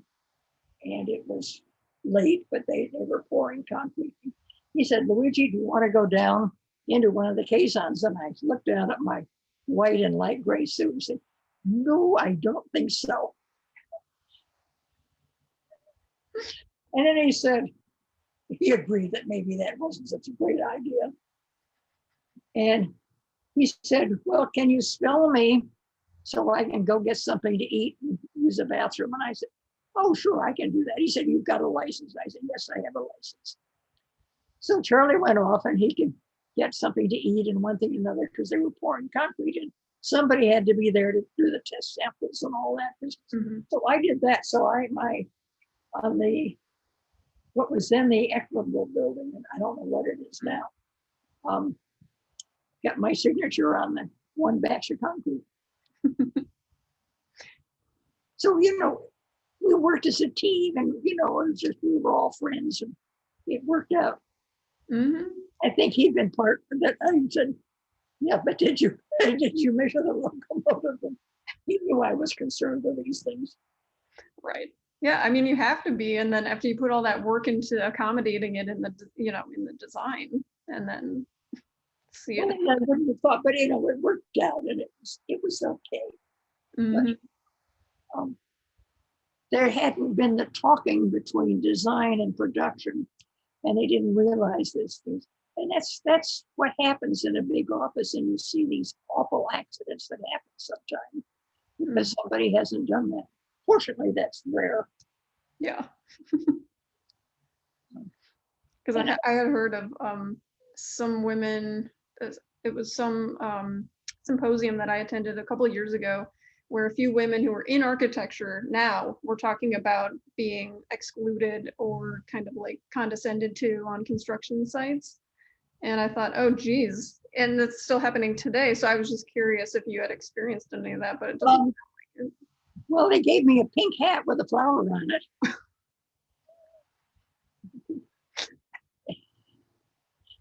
That was, I guess, the lab. It was a steel lab out in Indiana somewhere. And where they were building it and they put the registers in the wrong place. And, you know, and I would go out there from time to time with the guys. And, no, I was just one of the boys in the back room. And I regarded myself as one of the boys in the back room. And we were just friends. And I didn't date any of these people. Partly, I guess, A, they weren't interested, and B, the weekend I was planning on moving into the city, I went to a party, a friend of mine, and met this really nice man who I married about 7 months later. Maybe it was 8 months. But anyway, so no, so we were all friends. Some of us were better friends than others. Um, but it was still a group. And as I say, some of us are still a group. Yeah, it sounds like a really collegial atmosphere, which is like so ideal for this kind of collaborative work, you know? Yeah. You see that in the smaller firms, you can see this, and you get these huge firms, and it gets a little harder. And I don't really, something like the firm like Gensler is just, um,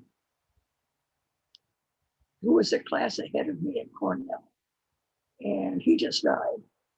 Oh, sorry. And I didn't know him because he would have been a junior my first year. And I just, um, and I, because I skipped ahead, I didn't know him. Besides that, he didn't speak Spanish. Mm. And I was friendly with the Spanish group because the guy I was dating in college was from Venezuela, Mm-hmm.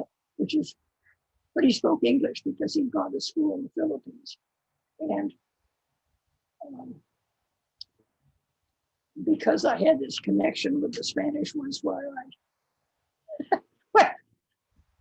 the head of the college knew that if there was a problem with the Spanish, ask me because I might be able to explain it, which happened when there was a fight at one of their parties where one of the guys who was from Chile attacked one of the women.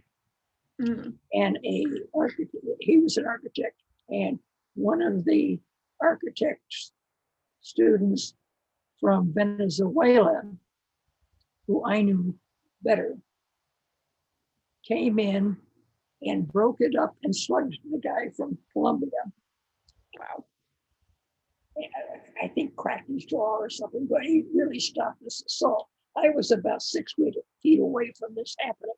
Mm. And this became an international conflict between Colombia and Venezuela. And the head of the college called me in and said, Luigi, do you know anything about this? And I said, yeah, I was about this far away from it. Yes. He was going to rape her, and he said no and slugged him and stopped him.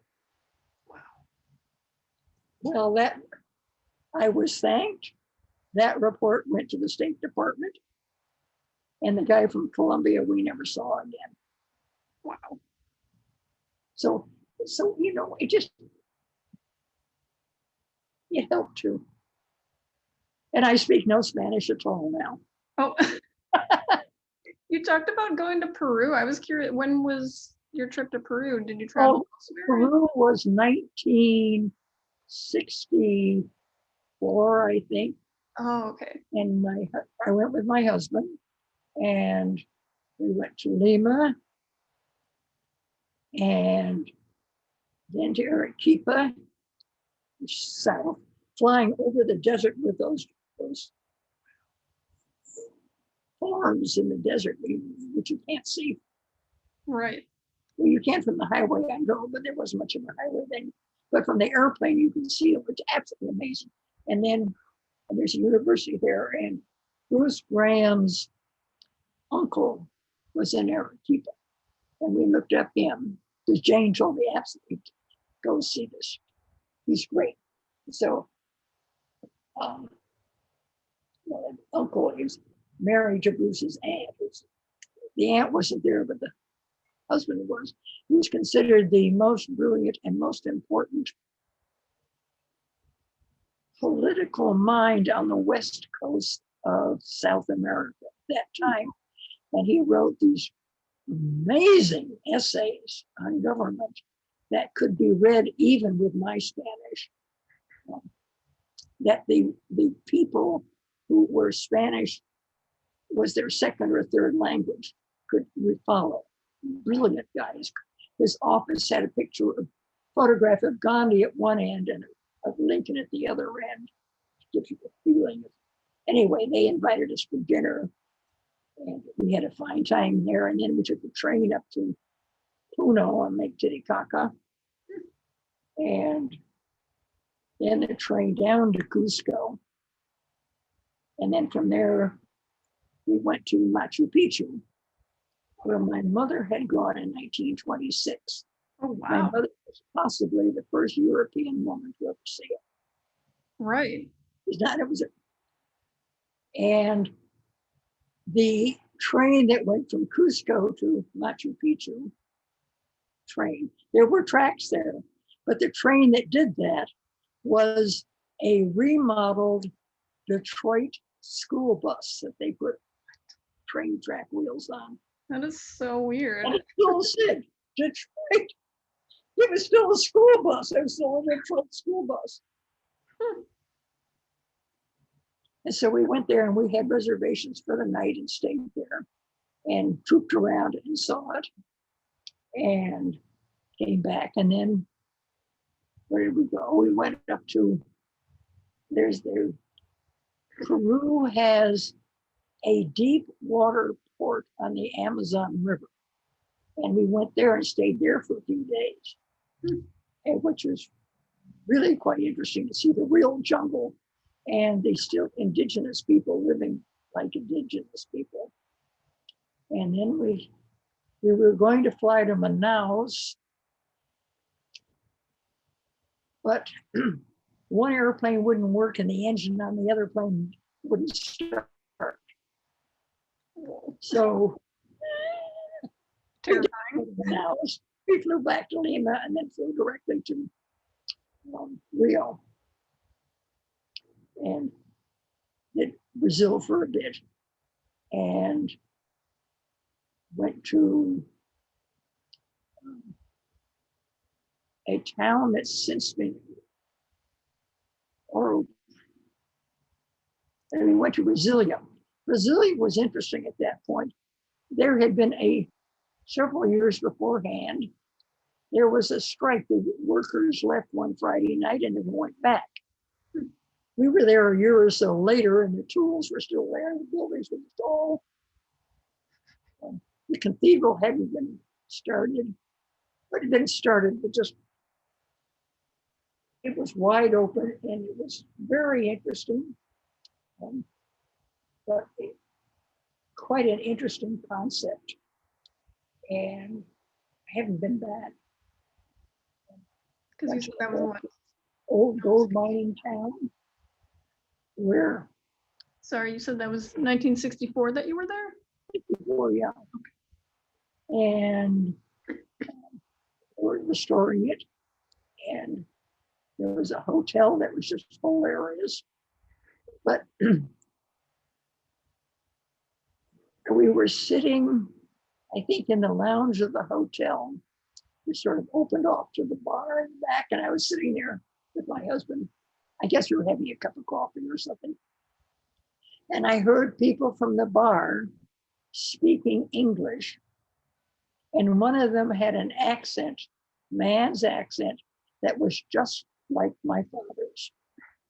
I never thought of my father having an accent. He grew up in, he was born in New Jersey, and when he was 1904, they moved to Yonkers, New York. He went to Yonkers, and I listened and listened, and I finally said, my husband got all embarrassed, said, I have to go and ask him where he comes from. And my husband is. So I went to the bar and I said, and I said, excuse me, but your accent is the same as my father's. Are you by any chance from Yonkers, New York? And the answer was yes. What? That's so random.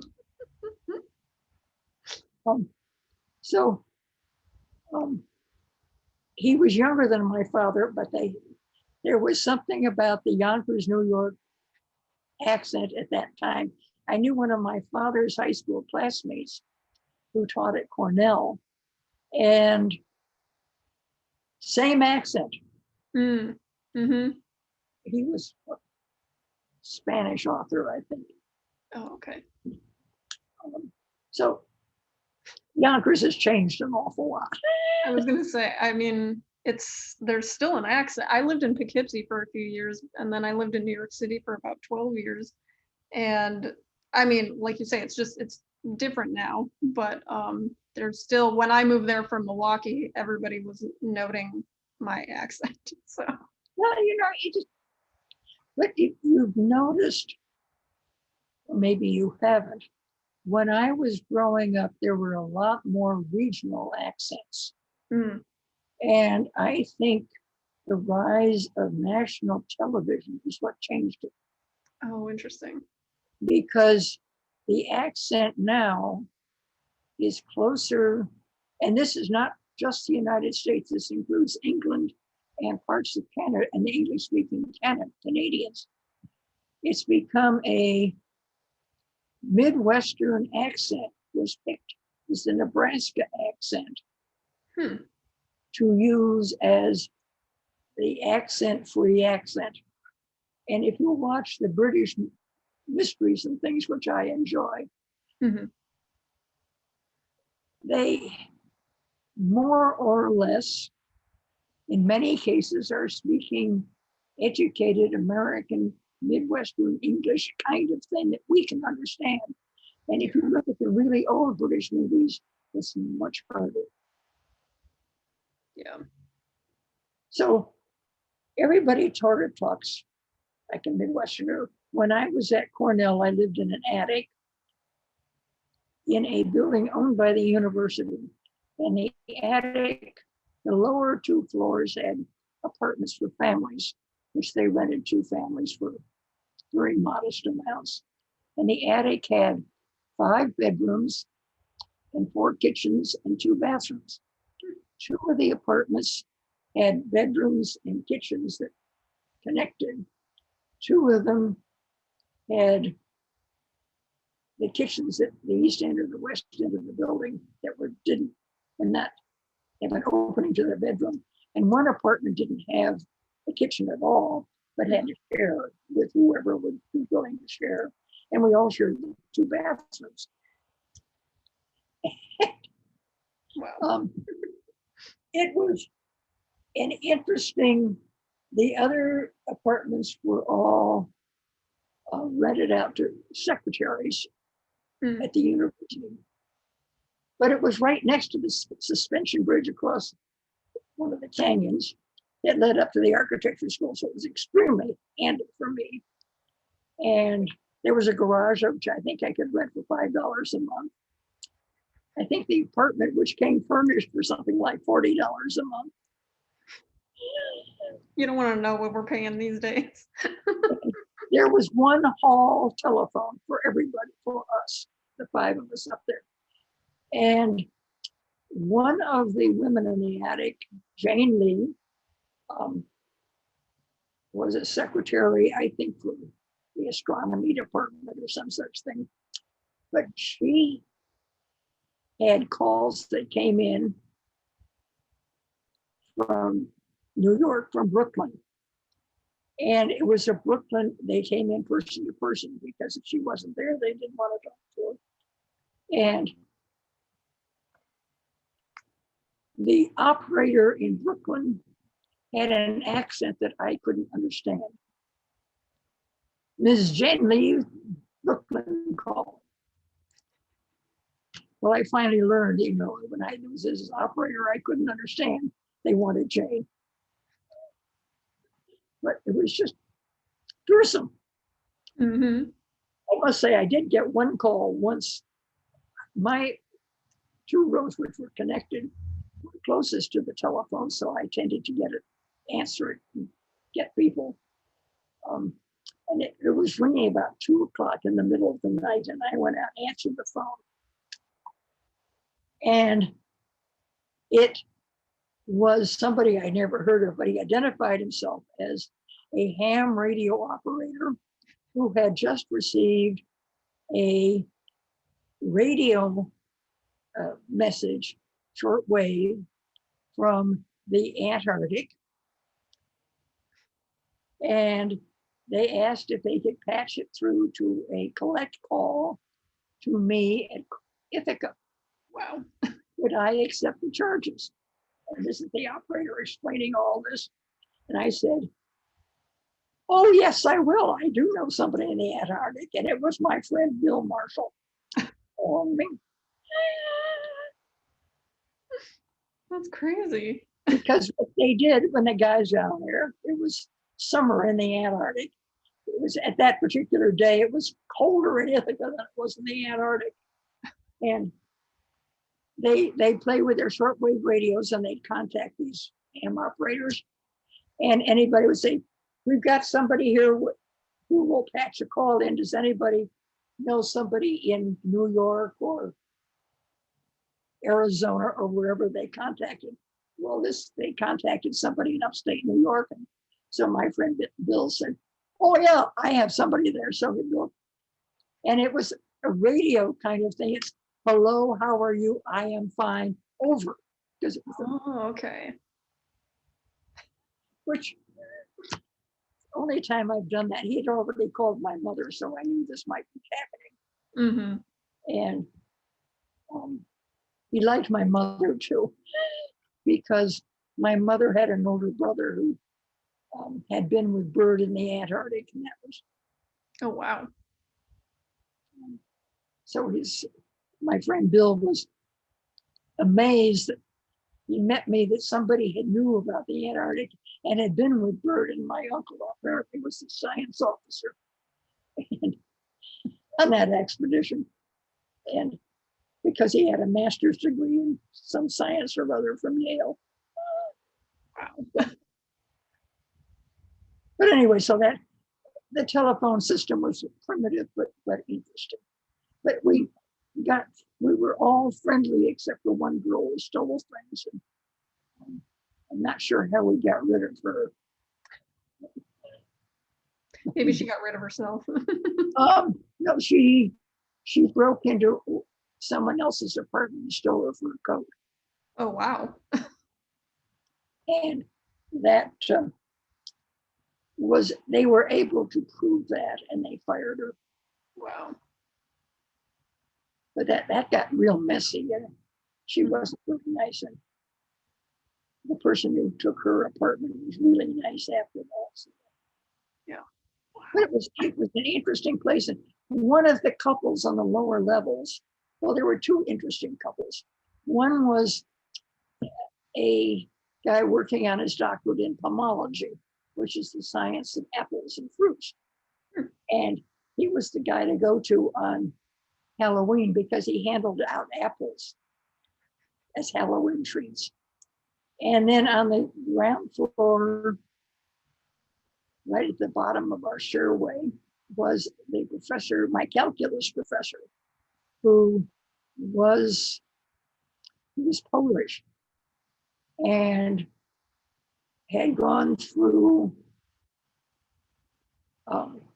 he was a mathematician. And when the Russians came into Poland, he took the Poles out and sent them to Iran and wherever. I read several other histories of this. They eventually got out of Russia and through what became Israel, and he ended up teaching. No, he ended up in a steel plant in Buffalo. Mm. And one of the mathematicians at Cornell managed to trace him. He escaped World War II, found where he was, and got Cornell to hire him. Oh wow. And he lived with his wife and two sons, one of whom was the older son had been born in a Russian prison camp. They lived out at the bottom of the stairs, so I knew them. And calculus was a mystery to me, an absolute mystery. Well, I understood sort of. And there he was, there was me taking calculus and having not had any arithmetic or mathematics for 6 years, which was kind of tricky. And he had a Polish accent. And that was a trial. But when it came to the final exam, he came up to me because I was looking puzzled, and he tried to explain to me the problem. And I didn't have the faintest idea what he was talking about. So I went ahead and solved it my own way, whatever, hoping just to pass the course. And he spoke to me later saying he had never seen that proof for that problem. I had found a new way of doing it. Wow. Gave it a score of 120.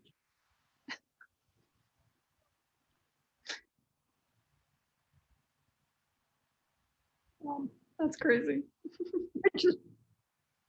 But we had to tap calculus to go before we got into structural design. Mm-hmm. Our structural design professor had failed calculus 3 times, I think, before he passed it. So he taught it differently. So those are various. I didn't do structures at SOM. Now when you've got Fosler Khan there and Myron Goldsmith, the 2 of them, but I loved it because I was good at structures. What year around was that they were there? I'm not sure when Myron came. Myron and Jim Ferris had been in San Francisco together, and they came to Chicago. They'd known each other in San Francisco, came to Chicago, and they were still friends, and they stayed friends. Fosler must have come. Well, I know he was there when I was pregnant with Shaw, my daughter, because that's when I was working on the 260 East Chestnut building. And I went up to Fosler, and the client wanted to do something and change something, and which required the columns to be changed in one thing and another. So I went up to Fosler, and he had his machines now, his computer, he was doing structures on his computer. And I said, Fosler, I need to know if we make these changes, what does it do to the structure? And I need to know this. And I gave him a whole timeline, because when it was going to go from design to production, when its construction was going to start. And I gave him this whole timeline. And he said, why do you have a timeline like that? And I said, because my child is due on the 14th of June. And he looked at me, and he looked me up and down. I was about 7 months pregnant.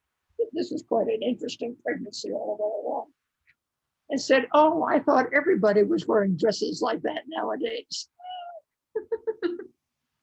You had no idea. Well, when his daughter was writing his biography some years later,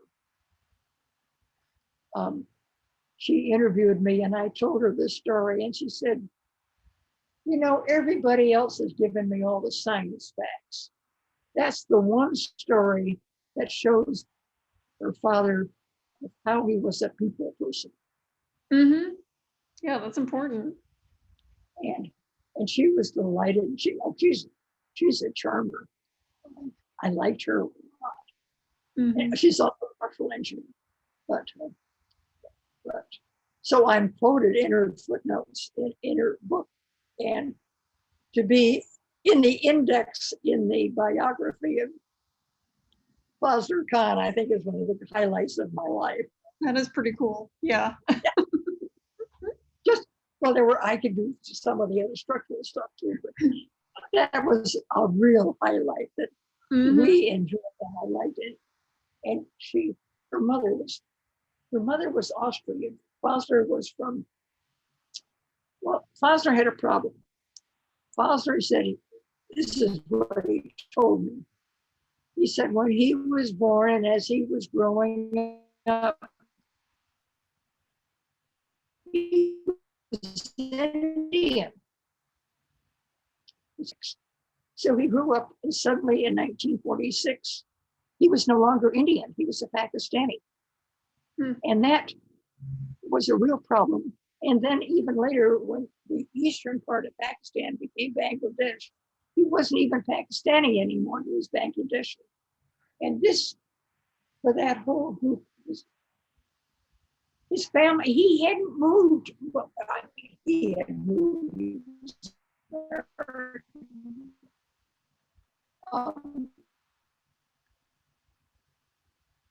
To suddenly keep changing nationalities was really so came from India to Pakistan to Bangladesh.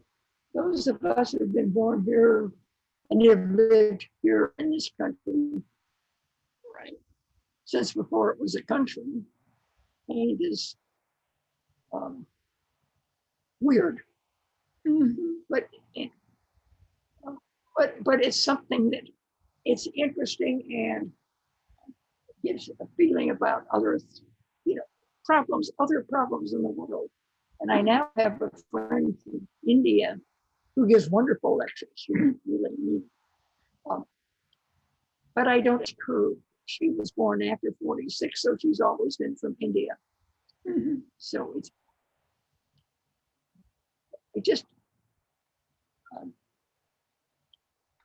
a different concept. Now his wife was Austrian, so I met her only once, but she absolutely, I hate to say went crazy, but she sort of did.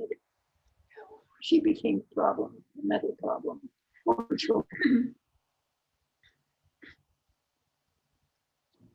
But that's some of us have problems and some of us don't.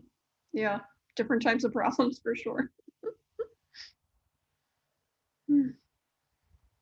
I take all these tests from 23andMe, and they come all the time. Are you depressed? What do you do? Are you sad? All these. I said, no. When I went in for my 6-month checkup with my doctor, he said, you have problems? I said, no. And I read all these things. Are you sad? Or you feel locked up? And I said, no, I don't feel locked up. I didn't go to a retirement home where I live in 1 or 2 rooms. I have my own home. I can see the lake. I can see the park. Yeah. Because I can think 3-dimensionally, I can look at people on Zoom and I don't think of you as a flat person. I think of you as around. And I had a couple of flat chat groups on Zoom, and I go to lectures and I go to concerts and I even see a play on Zoom. I can project it in my mind to 3 dimensions. Right. And a lot of people can't do that. So I just don't feel cooped up. Yeah, no, it actually, in a lot of ways, it opened up and made more accessible a lot of these events and performances and things like that, that normally you wouldn't, if you don't live in this or that city, you couldn't have seen it. And I go to lectures in Baltimore and Seattle. And if you don't like your background and your computer doesn't get confused, you can put a different background in, but my computer can't cope with that. Oh. it just doesn't. You know how to do that. Yeah. And it just doesn't work, and the whole thing is messed up. And so you see one of my bookshelves. Friends will say, those don't look like architecture books. And I say, no, they're in a different room. I imagine you have many bookshelves full of different types of books, and this is just a tiny little sampling. Yeah, we even built a bookshelf into our kitchen. Oh, wow. Well, the workman who did this job didn't understand this at all. And what I didn't understand is he was basically illiterate. Oh, no. But he built a big bookshelf for me. I keep my cookbooks and my gardening books. And the bottom was big enough for my sewing machine to fit there. And there was a whole shelf of telephone books, which I keep because you can't get a telephone book nowadays. And if you want to find out where somebody lived in 1900 or 2000 or whatever, I have a telephone book. Yeah. Yeah, that's true. I do miss those. It's hard to find, on the internet sometimes. You don't know which website. I think maybe the white pages are online, but I don't know. It was nice to have it all in a physical book and you can kind of page through. Yeah, and find out where people live. And I don't know, can you get white pages anymore? I don't know. Somebody in my neighborhood was asking about it on this Facebook group that I'm a part of. And they said their kid needed one to bring in for show and tell because nobody believed that there used to be a physical, yellow page. No. Well, the yellow pages, little tiny Lincoln Park ones kept coming out. the big Chicago phone book, Chicago had lost so much population that went down. And of course, I grew up with party lines. Mm. So where I grew up, everybody had a two-party line Mm-hmm. out in the countryside. In the village, the businesses had single-party lines. The grocery store was 239. I think my doctor's office was two. Just two. Yeah. And if you were expecting a call but going to be at a neighbor's house, you talked to the operator and said, if you are expecting this call from Minneapolis, could you send it over to this other house because I'll be there and I'll get home, I'll tell you. You could do that. In grade school, we visited the telephone exchange. Mm. In grade school, we visited, of course, the Rosenwald Museum, and we called it the Rosenwald Museum, although that wasn't its name. And the Field Museum, and we looked at mummies. We went to a cheese factory, which was just an old farmhouse where they made cheese, which was about 3 miles from my house. We went to the local dairy. We saw how they did that. We went to the railroad station, and at that time, Barrington had a turntable for locomotives, which they showed us how that worked, but there was no locomotive. And they showed us how they pulled the switches, changed tracks. So we learned all kinds of useful things in grade school. Mm-hmm.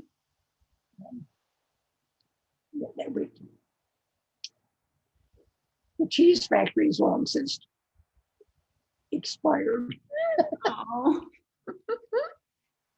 Pun intended. Well, actually, in Wisconsin, we had a house in a little place in Wisconsin. Mm-hmm. They do make good cheese up there. Yeah, they do. And every time I go up to Milwaukee, we pass by the Mars Cheese Castle. Oh, yes, of course. Yes. But our place was east of Wausau. Okay. On the Eau Claire River. We had the Eau Claire River running through it, and for half a mile. But there was a really good cheese factory near the Central Wisconsin Airport, which we discovered. But they don't ship. You have to buy it there. But they have really good aged Swiss cheese. Yum. They have aged cheddar. Ooh, delicious. Yes.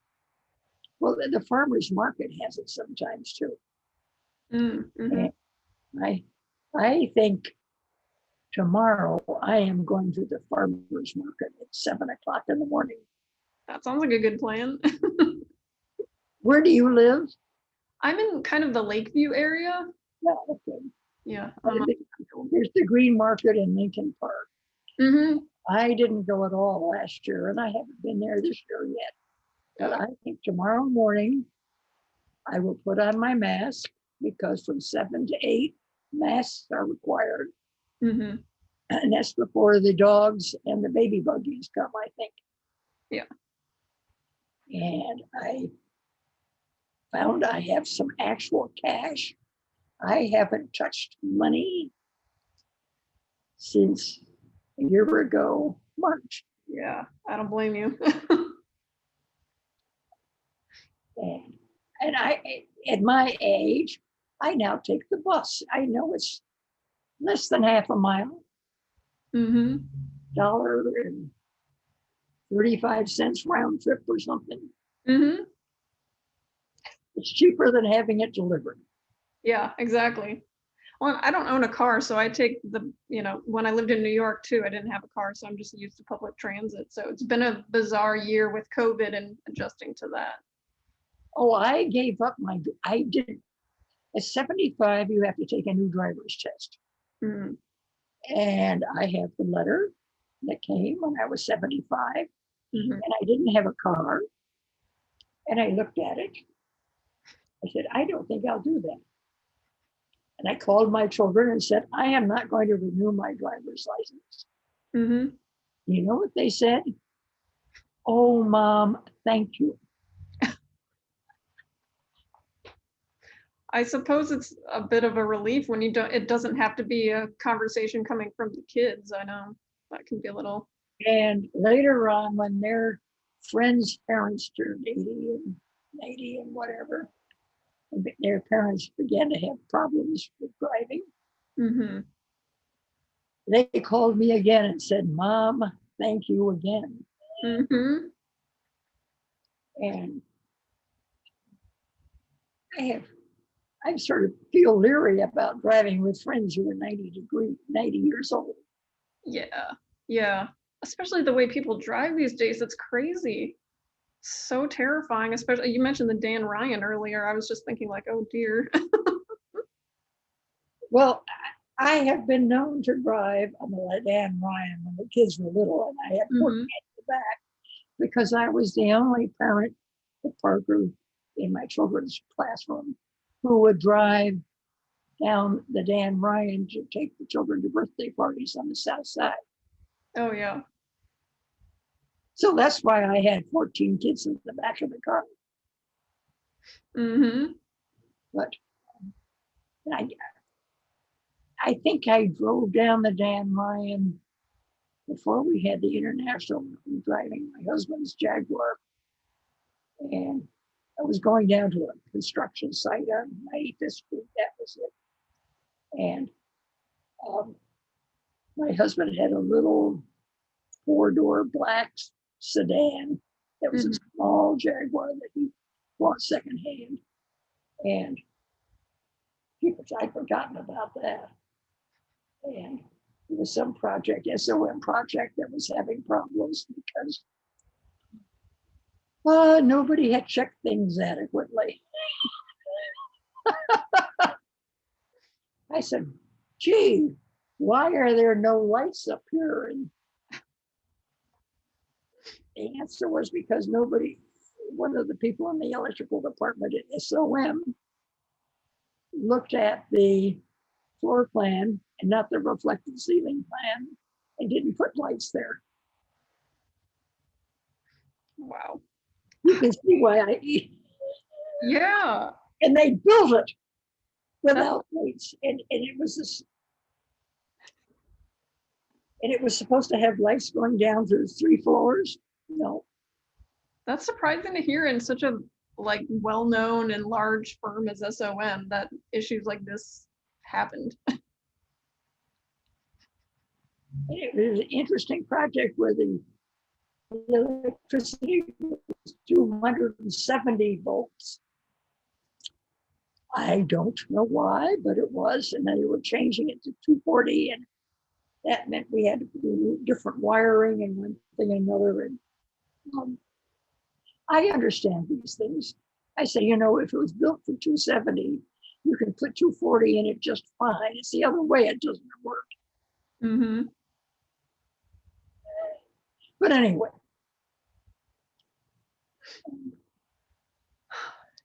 How many years were you at SOM? I don't know if I asked what year it was that you left. Let's see, started in 59 and took my daughter was born in 65, so I took 8 months off. And then my son was born in 58. So I left in 1958. Mm. Oh, 68, right? 68. Okay. Yeah, that makes sense. So it's remarkable, in just about a 10-year span, how much that would kind of like impact your career, and then that big shift that happened and focusing on raising your kids, and then the shift to the Art Institute. Well, the Art Institute was handy, and when it came out that one of the partners at SOM didn't have a license, which was not a problem until they reincorporated in the state of New York, which had different laws. And he just never bothered. It was too much trouble. He was perfectly competent, very competent. But in the state of New York requires that for professional firms, everyone has to be licensed. All partners must be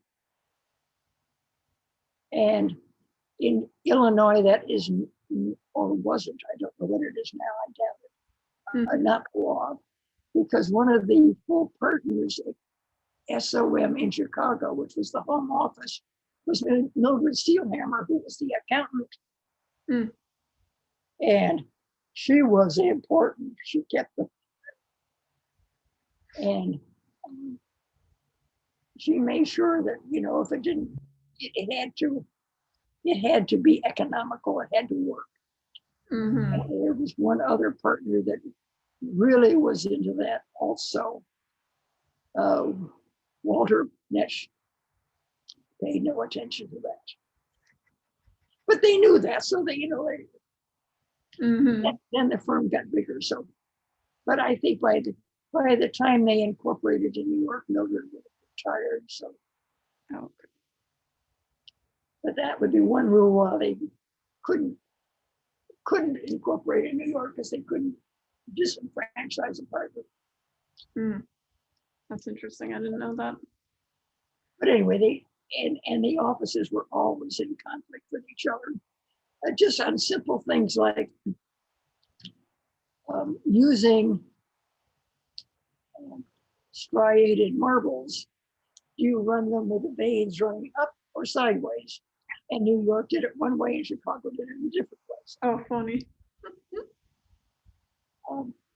So that, you know, it was fun in working with somebody like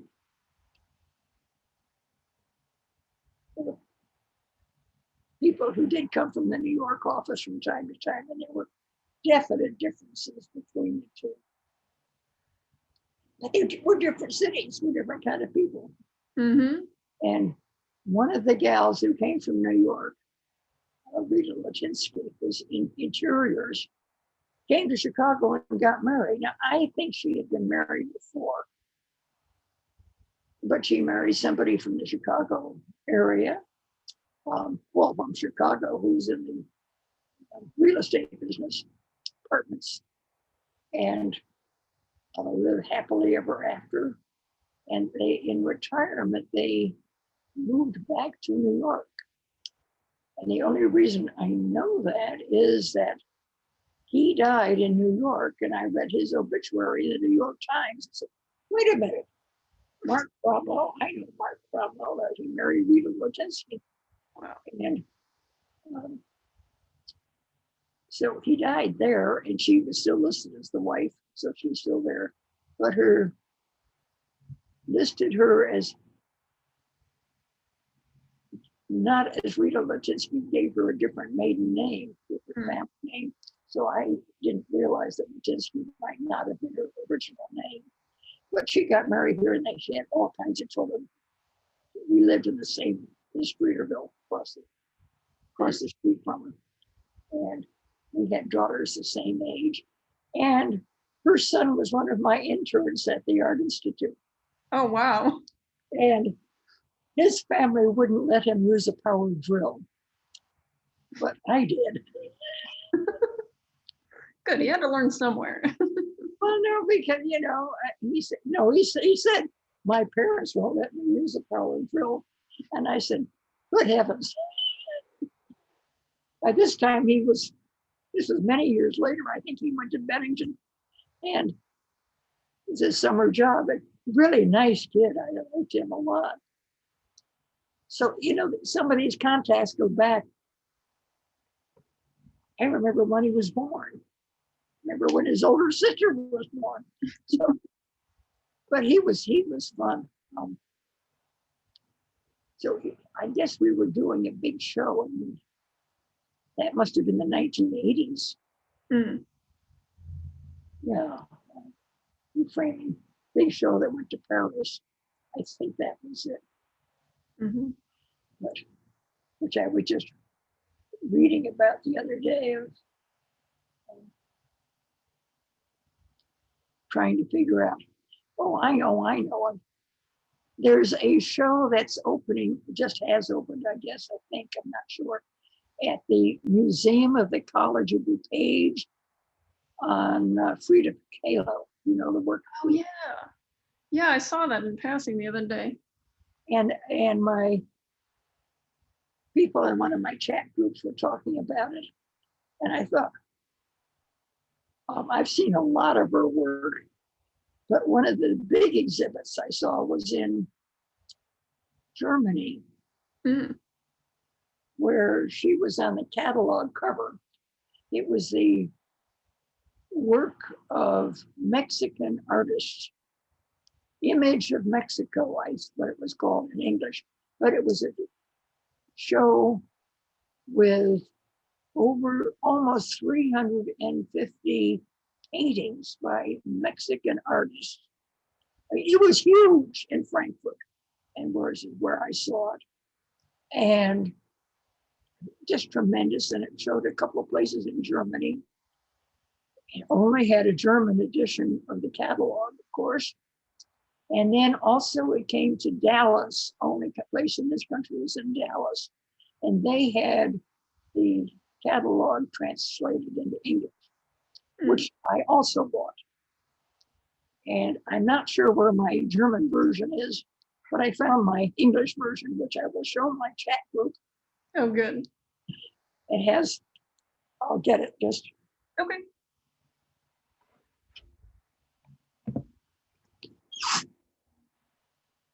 Oh, I love that piece with the Diego on her forehead. Exactly. That's great. When were you in Germany? Well, that was 1988. It's in the catalog. Oh, okay. And it was an exhibit that was on Chicago architecture, and it opened in Paris at the Musée d'Orsay. And the Musée d'Orsay was brand new, and it was their first exhibit in their gallery for traveling exhibits. And it was huge. It was huge. Even the governor came. The governor of Illinois came to the opening. I went, there were two registrars and me went with the artwork, because if anything had to be repaired or reframed or whatever, it was half screwdriver will travel. And I have my little travel toolkit, which is a Yankee screwdriver, not the power one, it's regular. And the linen tapes and patching material, the rice paste that you make individually, take that, and which I would have made recently. So, and all my little toolkits. So, and I would do the condition reports on these hundreds and hundreds of things. So I know about big exhibits. After the Musée d'Orsay, I was there for the installation, big party, lots of parties. Even my husband came over for it. Oh, fun. And then I came back to home because I'd been there for weeks. And then my husband went off to England, and he went on a shooting party. In England, they don't hunt, they shoot. Terrors and things. But then I went back to France again when the show closed, and did the condition reports. And this was all on 3x5 index cards, because it's before we had computers in our department. But that's where I had all my information and to check it in. And it was a stack of cards, like, I mean, it was. And then we took it to Germany, to Frankfurt, to the Architectural Museum there. And they showed it. And the registrars came to that move also. And then they knew about this Mexico exhibit, because they hadn't loaned anything, but registrars knew things of what's going on where. So they took me to that. And it was this huge convention hall divided up into these little spaces. so that you could see each artist. And when I say there was almost 350 framed paintings, but they didn't even catalog the photographs and all that stuff. Wow. And that, and they even had things on French, on Mexican filmmakers and all kinds of stuff. It was absolutely amazing. And a lot of Frida Kahlo, bunches of them. And I've seen several others, and I've also been to Mexico a couple of times and seen stuff there, and Casa Azul. And, so I'm not going out to the college and do pages in 26 more.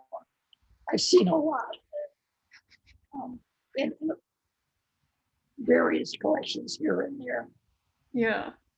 But it's worthwhile, and that's why I had the catalog handy so I can show it to the guy tomorrow when we have our Wednesday chat group. This is my former Tai Chi class that doesn't do Tai Chi anymore. Probably will again, but some of us have just been meeting as a Wednesday chat group. And most of them watch movies on Friday afternoons. Friday afternoons is not when I do movies. Besides that, it's on Netflix and stuff that I don't do. Yeah, that sounds like a fun group. And it's a real Chicago. It was an interesting Tai Chi class because it wasn't very big. Maybe 18 people all together. Everyone was there, but never everyone was there.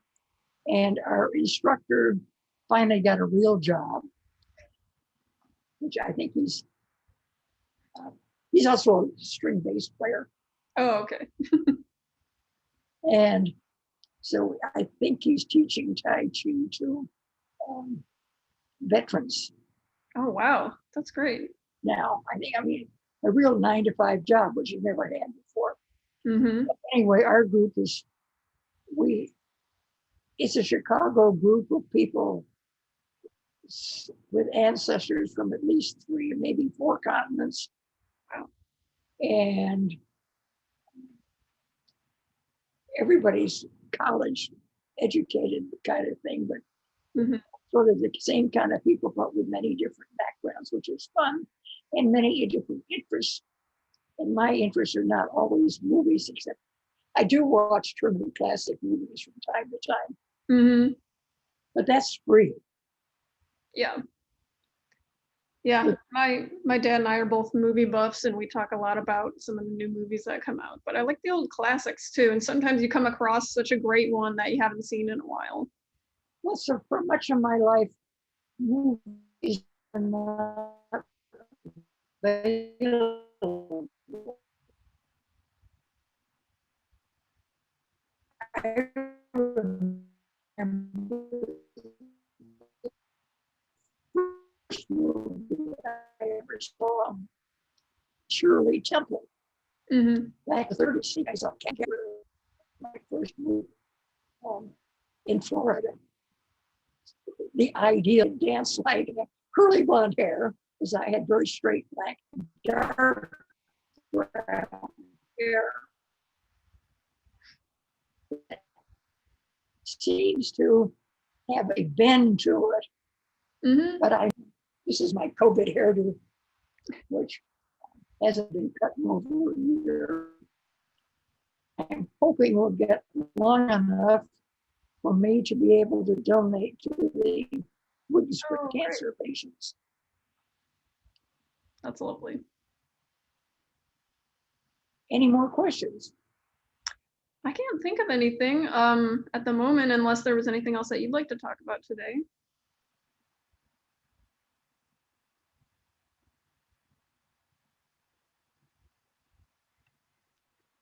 Somebody's trying to break into my computer. This is a regular.